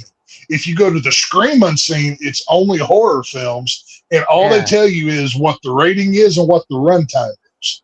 Now, where they play with you is they don't give you the exact runtime, but you can say, oh, well, it's this movie for sure. Yeah. So you kind of have to guesstimate what it's going to be or whatever. Like I just saw Hunting Matthew Nichols like 2 weeks ahead of time the other day because it was their Scream Unseen, and it's whichever film AMC wants to show or the studio wants them to do. So I get to see anytime there's a stream unseen, I always go to it so I can see them early. Cool. Oh yeah, That's cool. I love it. Because it'd be interesting to show up and say, "Oh no, not this one." Oh, dude. Like, yeah. No, there's been times where, like, I mean, they haven't always been good. One time I went to one and it was a terrible, horrible zombie movie with Daisy Ridley. This is not a drill or this is not a test. It came out earlier this year. The movie was absolutely terrible, and I left before the movie was fucking over.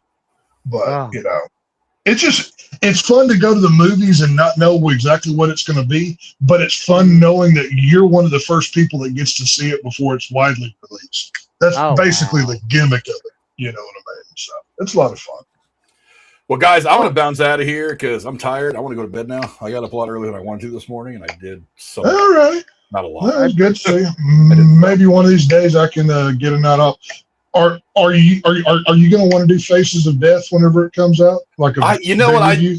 I'm going to watch it first because I'm curious because I remember the original from the late 70s, the whole underground thing that it was. And so I don't know. I don't know. I'll see it when it comes out. Probably, I'll give it a go. What I'm going to do, and because if I do get to see it Monday early, I'm going to go ahead and shoot a 5-minute. Well, I'll do an out of theater non-spoiler review and send it to you, and then I'll go ahead and film one of those 5-minute ones and just send it to you in case we don't do a big review. You can post that.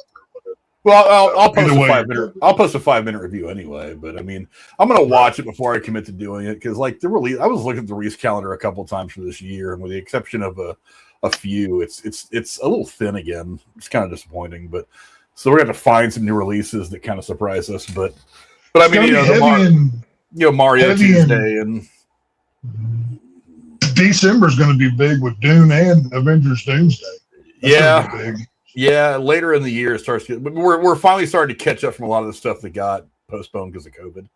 Yeah, because a lot of the stuff that got pushed, they ended up getting pushed and or canceled or whatever. We're finally into regular production schedules, and it's leveling things out again. But I can't wait for this year's still kind of shaky. But I think next year's gonna be bigger. Yeah, never know. Kratos as well. Kratos is gone. And then Kratos is up. I'm gonna leave you two here alone. You guys behave yourselves. Keep your hands to yourself. Keep enough room between you two for Jesus. Remember that.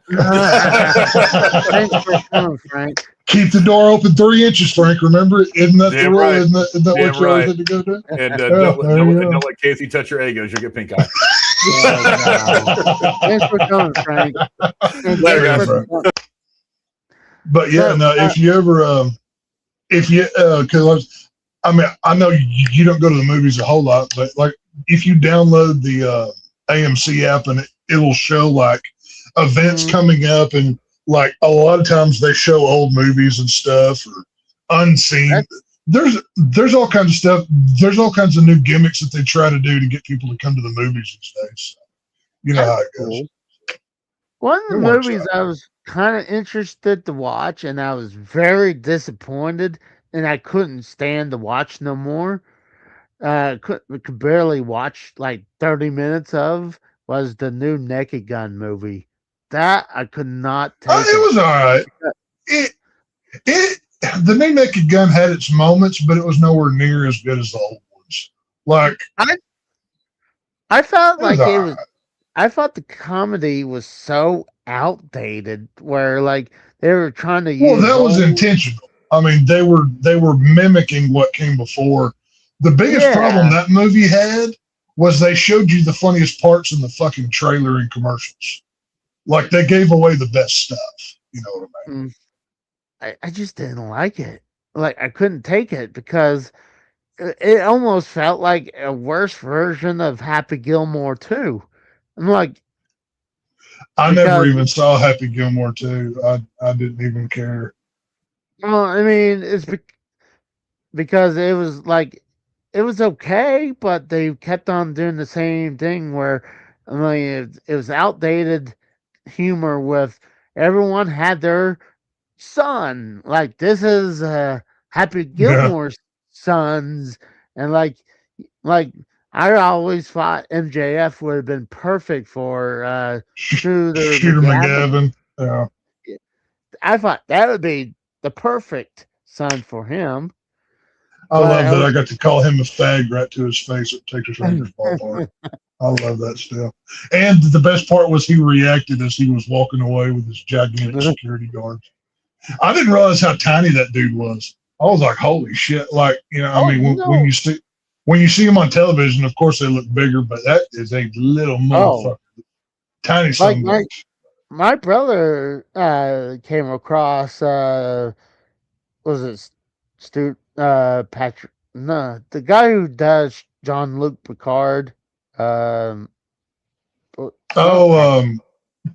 Stewart. Patrick Stewart. Is it Patrick Stewart? Okay. Yeah, that's Patrick Stewart. Oh yeah, he saw him in person. And he said he was a small guy. It's like, and most actors are like, if you ever see them in person, most actors aren't big people. Like that's why, like the guys like the tallest Michael Myers is like 6'6" or whatever, because most actors are just small because Michael Myers tall? I figured it'd be my height. No, the horror character Michael Myers. Okay. The guy in the white mask. Yeah. Like most actors are tiny because they fit better on camera, I guess. I don't really know. But yeah. See, I heard Sylvester Stallone is small too. Like, I mean, as height flies. Like, well, just look at him next to Hulk Hogan and Rocky. I mean, Hulk Hogan was 6-something at that time, but still, And same thing when he was taking on Ivan Drago, like when he was just towering over him. But like a lot of times they'll act like he's 6 foot or something. Like, but it's the way they always make these guys look. But of course, yeah. The only person it's all about the camera tricks and everything else. Yeah. The only person I ever came across that was a real celebrity, and I actually ran across a local newscaster, but I wouldn't even call him a celebrity. The only person I ever came across, and it shocked the shit out of me, was Adrian Peterson. Oh, the football player? Yeah, the football player. Well, he came out of Oklahoma, though. Yeah, but I was figuring I went to a Cinemark around here. So, and I was like, it was me and my Hobo Jim. Hobo Jim. Whatever happened to old Hobo Jim? Is he back there crashing in that, refrigerator box still behind 7-Eleven or what? Probably so. I don't get to talk to him too much. I usually pick him up to go game shopping and I'll go to the movies, but he's busy working and I'm busy working and I don't go to the movies that often and I don't go really shopping. I'm surprised that you hadn't seen the Mario movie yet. That's surprising. I'm already hearing it's bad. I didn't enjoy it. It's more of a Princess Peach movie than it's like it should have been titled The Princess Peach Movie featuring the Mario Brothers is what it should have been called. Wow. Like now if you're a kid or like a Nintendo nerd, you'll love it. I'll say that much. But I went with my son, and he plays a lot of video games, and he was Now he's almost 12 years old, but even he was. It's a very convoluted plot. I'll say that. I don't know. I wasn't crazy about it, but I don't know. Whatever. I will say the popcorn bucket was cool. It was Yoshi holding an egg, but they wanted like $54 for it, and I'm like, nope, I'm gonna leave that one sitting there. So, I don't blame you. I don't blame you. Like I probably wouldn't picked it up. I don't know. I mean, it's huge. Like it will take like if you wanted it for like on a coffee table or something, it would take like a lot of area. It's a big size bucket.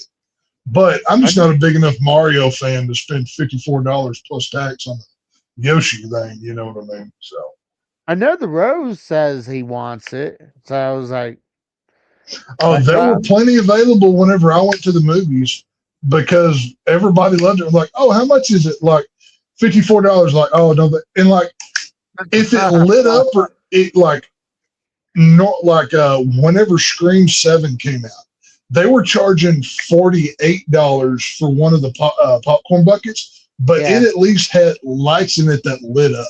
This one of Yoshi, nothing lit up. It was literally just plastic of Yoshi holding a big egg, and like it did nothing. No sound, no noise, no nothing. And I guess they just tried to charge more for being Nintendo. That's probably why. But when you buy those buckets, do they at least give you popcorn with it? I assume they do. No, of course, right? No, they always come with a free bucket of popcorn, and you can either pour it inside the bucket itself or leave it in the paper, tub or whatever. I'd probably be the one where wouldn't put it actually in it. I would probably keep it pristine. Oh, it depends. Like whenever there's some buckets I've used and some I haven't, because like some of them, they're technically a popcorn bucket, but it's so impractical to actually use, and just you put it on a shelf, you know what I mean? But others are designed where you can actually get your hand in it or whatever. So it just depends. I think I'm trying to remember one of the more elaborate ones. I think it was a Marvel one where where it's a giant, it was the villain. I'm trying to think where it was, but it was giant. But I was like, God dang. Oh, you're talking about the Galactus head from Fantastic Four. Yes, yeah. Yeah, that one, I saw that one in person, and if I would have had the money, I would have bought it. Because it was literally like 2.5 feet tall. It was huge. It would hold like 3 large popcorns, like all in it at one time. And it lit up and it did all kinds of stuff. But it was like $84 or $85. I'm like, I could, I'm good. I assume when you buy these, I assume the theater only gets like a slice of that profit, and a lot of that goes to the movie. No, a lot of times, it depends. But like the reason why they started selling those is like not every movie does it. Only the bigger movies do. And the studio, or not the studio, but the theater gets more of a cut because they're selling you merchandise. So that's why they sell the popcorn buckets and shit. So, I've got a good number of them. I sold 4 or 5 the other day that I had. Like I had the Wolverine mask for Deadpool Wolverine. I had 2 of the Jurassic Park buckets that I sold just because I needed the money. But the only ones I've got left, I've got 2 of the Scream 7s. I've got the Michael Myers, the one from Saw X, or no, I've got 2 from Saw X. I've got 5 or 6 left, but I pretty much only kept the horror ones. Oh, I've got the Art the Clown head from Terrifier 3. Oh my God. I've got 5 or 6. But, Well, I don't buy as many as I used to. So.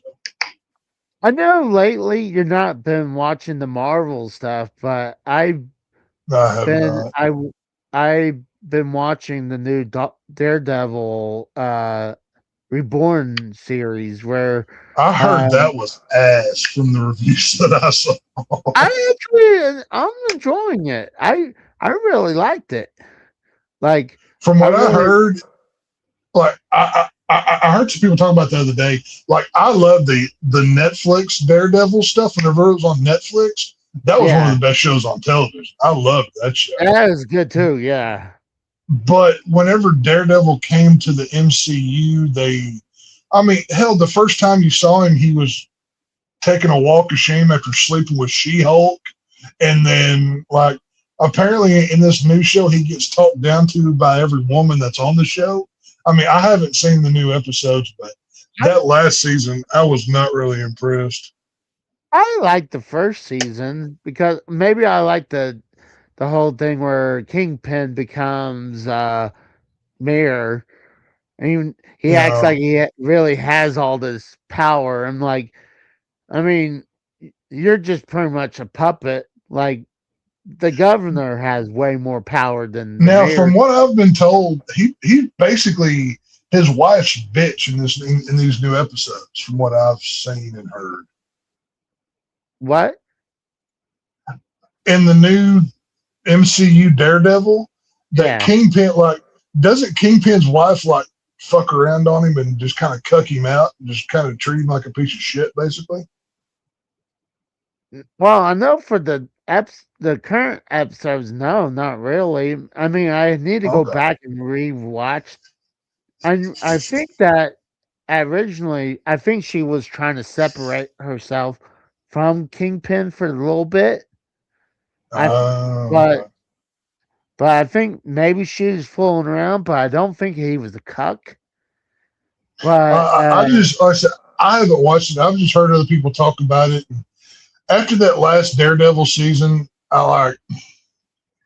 it wasn't anywhere half as good as the original show was. And I'll tell you the scene that really pissed me off on the show. And this is when I stopped watching, was the black guy that gets arrested for stealing junk food yeah, to feed his family. Like the justification behind all that shit. Like, oh, well, I'm a criminal, so all I can do is steal to feed my family. And Daredevil, the guy that's supposed to be standing up to crime, just basically just kind of just is on his side about it. That really bothered me. You know what I mean? yeah. And I don't know. I've been watching the Punisher series too recently. Like going back, like I From guess Netflix, yeah. I love the first season of that. The second season, it wasn't nearly as good, but it was all right. It was decent. It was those two seasons of Punisher are better than anything Marvel's done for me in a long time. But I gave up on Marvel a long time ago. I haven't been a fan for a while. well, what sucks is a lot of the stuff recently. Like, yeah, I like the new series for Daredevil, but I think we like you're more critical about it than I am. Well, yeah. I mean, I'm more critical, but I'm also more inclined to call out more political bullshit in movies than you are too. You know what I mean? I mean, you're more of a casual viewer of, oh, this was fun, I enjoyed that, and whatever. You know, Yeah, I agree with that. when Like, the way we watch films and television are two very separate things. I watch it breaking shit down like I'm whatever. I can't not do it. Unfortunately, I've always been that way. I mean, because you like movies, you don't like to see like plot holes being there. I can't get out of my own head. Like there are like Frank will always say, "Oh, well, just turn your brain off and enjoy it." That's harder for me to do than some, and I hate being preached to in movies. And unfortunately, modern film, that's all they really like to do is preach. Well, and yeah. That's what sucks with most things. And that's why I'm afraid. Recently, you had this new Star Trek series where I'm hearing it's like, oh my god! It's pretty bad. I heard it's just gay. Low. Everything's just gay. Like if it's not, they have gay Klingons now. But gay Klingons in dresses that like to watch butterflies or watch birds. I forget which one it was. Like this newest Star Trek series, it was so bad. Like they were like, yeah, because they shot 2 seasons, so there's still one more to air. But after that, they're pretty much done with, like, Star Trek's dead. It's just like everything else. They made it woke as hell and they ruined it. So well, I'm sure this version will probably be dead. Like I'm pretty sure Star Trek will never be dead. They'll probably sadly, you need a new franchise to build to the next movie, or they had to content. Like, when's the last movie came out? It's been a while, hasn't it? The J.J. Abrams start. Let's see. J.J. Abrams did 2 Star Trek movies in like the late 2000s. I want to say 2010. 2009 was the first J.J. Abrams Star Trek, and then he did an Into Darkness. I think the other one was called Star Trek Into Darkness. Then they had several movies, right? I think the first one, like you said, was in 2009, and they had. I could be wrong, but I believe J.J. Abrams did 2 Star Trek films, and then they went back to TV. I don't think they've had one. I think the last one had the guy that plays Doctor Strange as Khan. I know that. Yes, I remember that one. Yeah. Yeah, I think that was Into Darkness. I'm pretty sure. Okay, you might be right. I'm not a sci-fi guy. I'm not. I mean, the closest I get to sci-fi is like, well, used to be Star Wars before Disney fucked that up.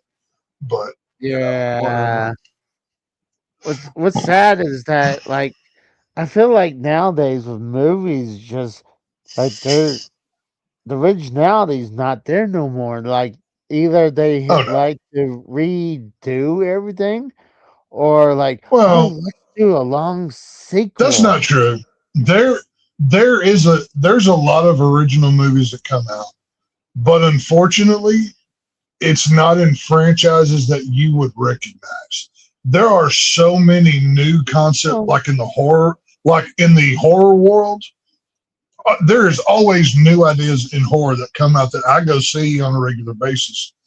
That unless you're of that fan kind, like if you're the horror nerd like that, you're not going to go see it. You know what I mean? Yeah. So, I mean, it's one of those things. Like the most recent films I've seen is Hunting Matthew Nichols, which is a Blair Witch style film of this woman's brother went missing in the early 2000s, and he went out into the Canadian wilderness, and she's going to hunt him down. It's in the vein of Blair Witch.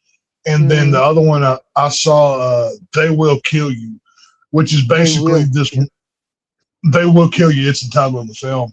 It's like it's like a movie of, it's like a grindhouse kind of drive-in kind of film. It's basically a woman goes to a hotel to find her sister, and the hotel's in New York City, and it's a satanic temple, and they sacrifice the help, and she's going to save her sister. And it's got pretty good gore and kills and shit, but it's stuff like that. So, but yeah, I can understand that. Like, at least horror will do something different, and yeah, there's always new concept, but as like, I don't know, maybe I'm just like one of those, like, waiting for the next good blockbuster. And like you said, the next one I really know is Avengers Doomsday. And like, I'll tell you what's gotten big. Eastern and like anime and stuff like that. Eastern stuff has really took over here, like China, like Asian kind of cinema and everything else. Because like you just said, Western cinema is dead. It's all about, what agenda can we push? Can we talk about how woke can we make this thing? Men are evil, or population control, or weather climate nonsense, whatever. And it's the world is suffering because of nonsense like that, unfortunately. And true, I agree with that. But I'm just saying, a lot of times, like, even good franchise, they kill them off.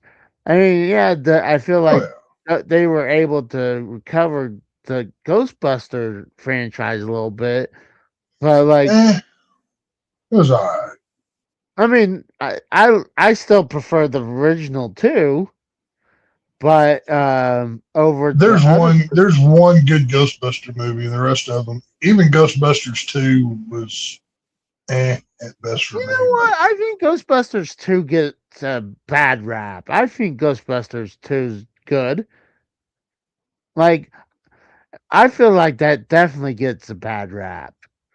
Like I can understand Eh. like back in the day when Ninja Turtles 3 came out, when I was Oh a my god, kid, that was horrible. when I was a kid, Holy I shit, thought that that was was bad. awesome because I mean I went to watch a Teenage Mutant Ninja Turtles movie, but then I didn't realize well one there was really no one else from the movie that was in like they didn't have Casey Jones. They No, barely they had yeah they had April O'Neil, but but it wasn't Judith Hogue, the first April though. yeah, but they also like they didn't have any of the enemies from the cartoon or the franchise. They or Shredder wasn't there. Like God forbid Well, they I think that was due.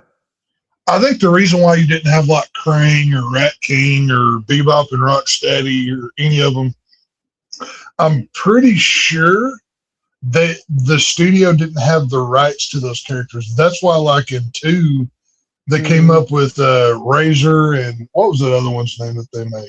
with Razor and Toga. Toka, yeah. Like instead of Bebop and Rocksteady, you had them Yeah, because they couldn't get the rights for whatever reason to Bebop and Rocksteady because you had the kids cartoon and you had comic books and all that. yeah, So whatever. and that's why the like even in like the artwork. I mean, the style is more, especially from the first one, was especially from the comic. Yeah, they had Yeah. some Yeah. funny things from the cartoon. Oh yeah, There. the comic was way darker than the cartoon ever Oh was. yeah. Yeah. Oh, I mean, originally, yeah, it was super dark, and then they toned it down to the point where yeah. they finally got it on TV. You know.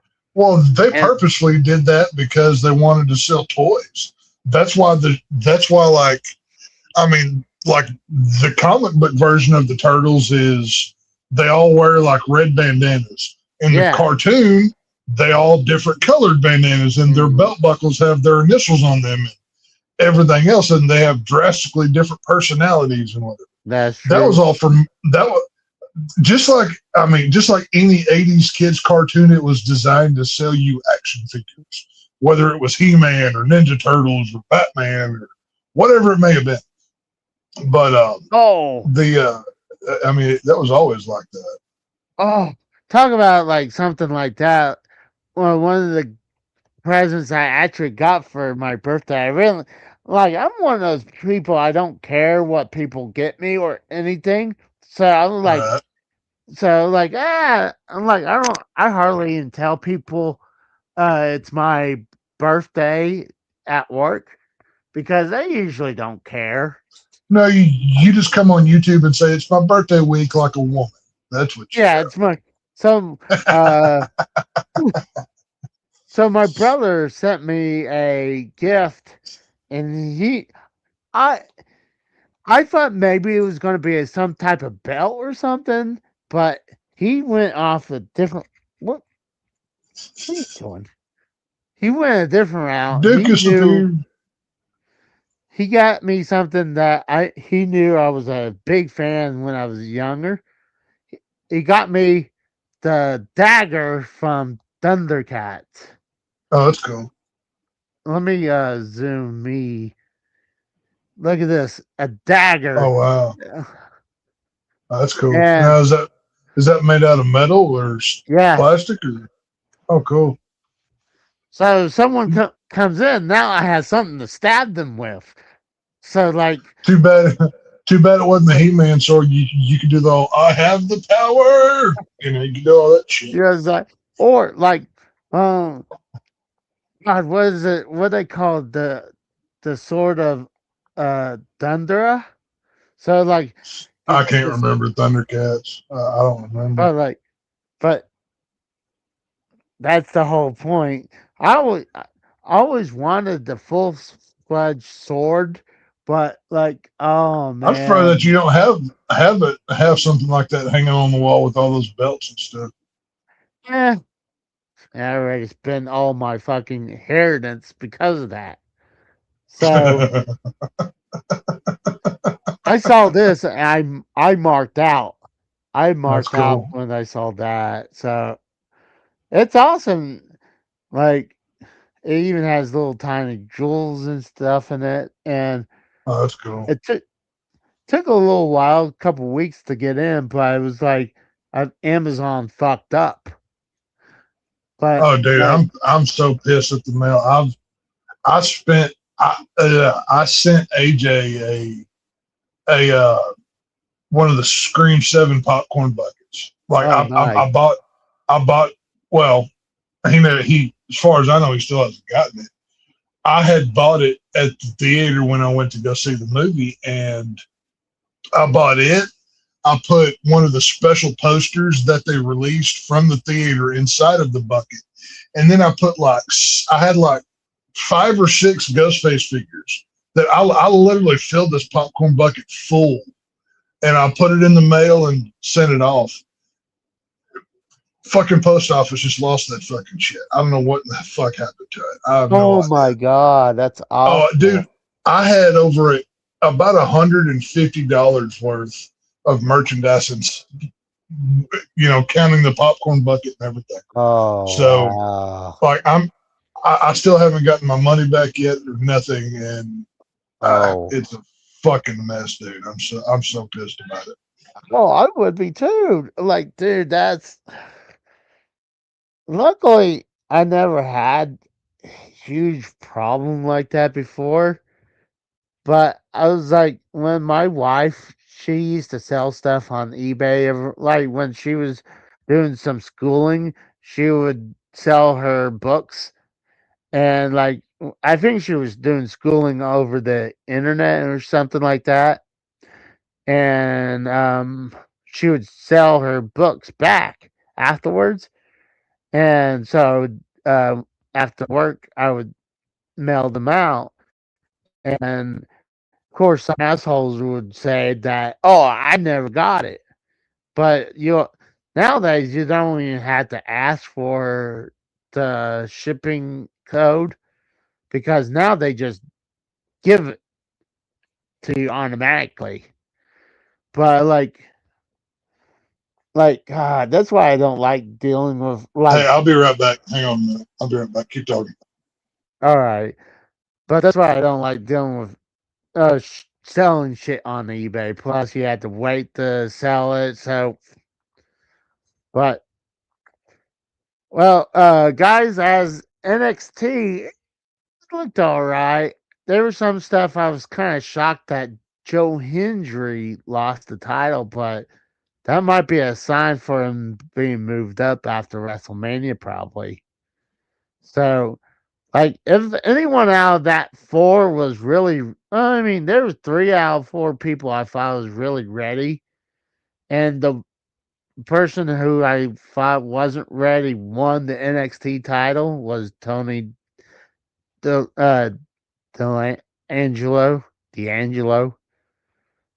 Because I feel not only Joe Hendry's ready, I feel Ethan Page is ready, and I think Ricky Starks is ready to be moved up to the main roster. So hold on, let me see all the winners. I mean, I wasn't really I was enjoying hanging out with the guys than really what was going on with Stan and Deliver, especially when they had so many people from the main roster. Let me bring this up real quick. Let's see. Share screen. There it is. So I still can't believe where a 10-person tag team match lasted less than 7 minutes. I thought this was a really good match. And I really like, I wasn't shocked about that. I thought they would definitely retain the Vanity Project. I called Soroka. I was called Miles Bourne to win.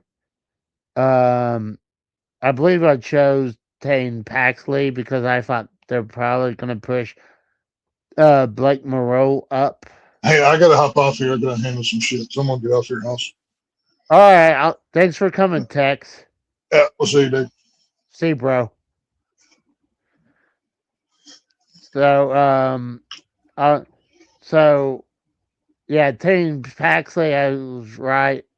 And then I was wrong. I chose Joe Hendry retain, but it makes sense. Like I said, these three I feel are ready to move up, while Tony D'Angelo, they've been pushing him. So I wasn't too shocked that he won. Especially after Ricky Sainz and Ethan Page. They already were former NXT champions. And I feel like these two are ready to move up and they're good heels.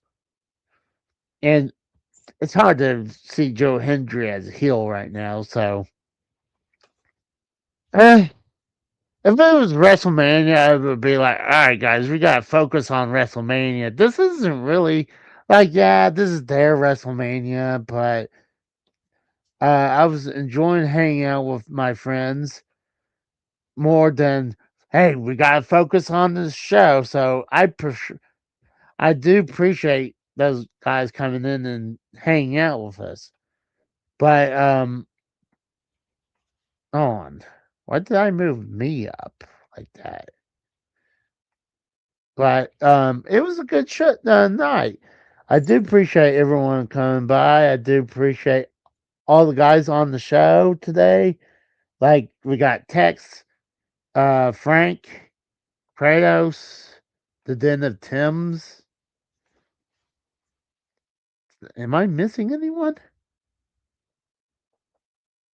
But I like to say hi to all the guys who came by. Like, we had Joe Compton at the beginning. We had V Bucks is Raw. We got Mikhail. Then Mr. Pico. Let's see. Then we got the Den of Tims. Then Frank. And thank you again, Frank, for the donation. I appreciate that very much. Go down and we've got Randy Viper. I don't know if Randy Viper heard me. I did say hi. There he is.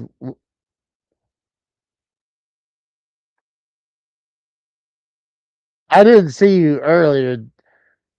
Then, yeah, there's Frank again. Then we got Costanza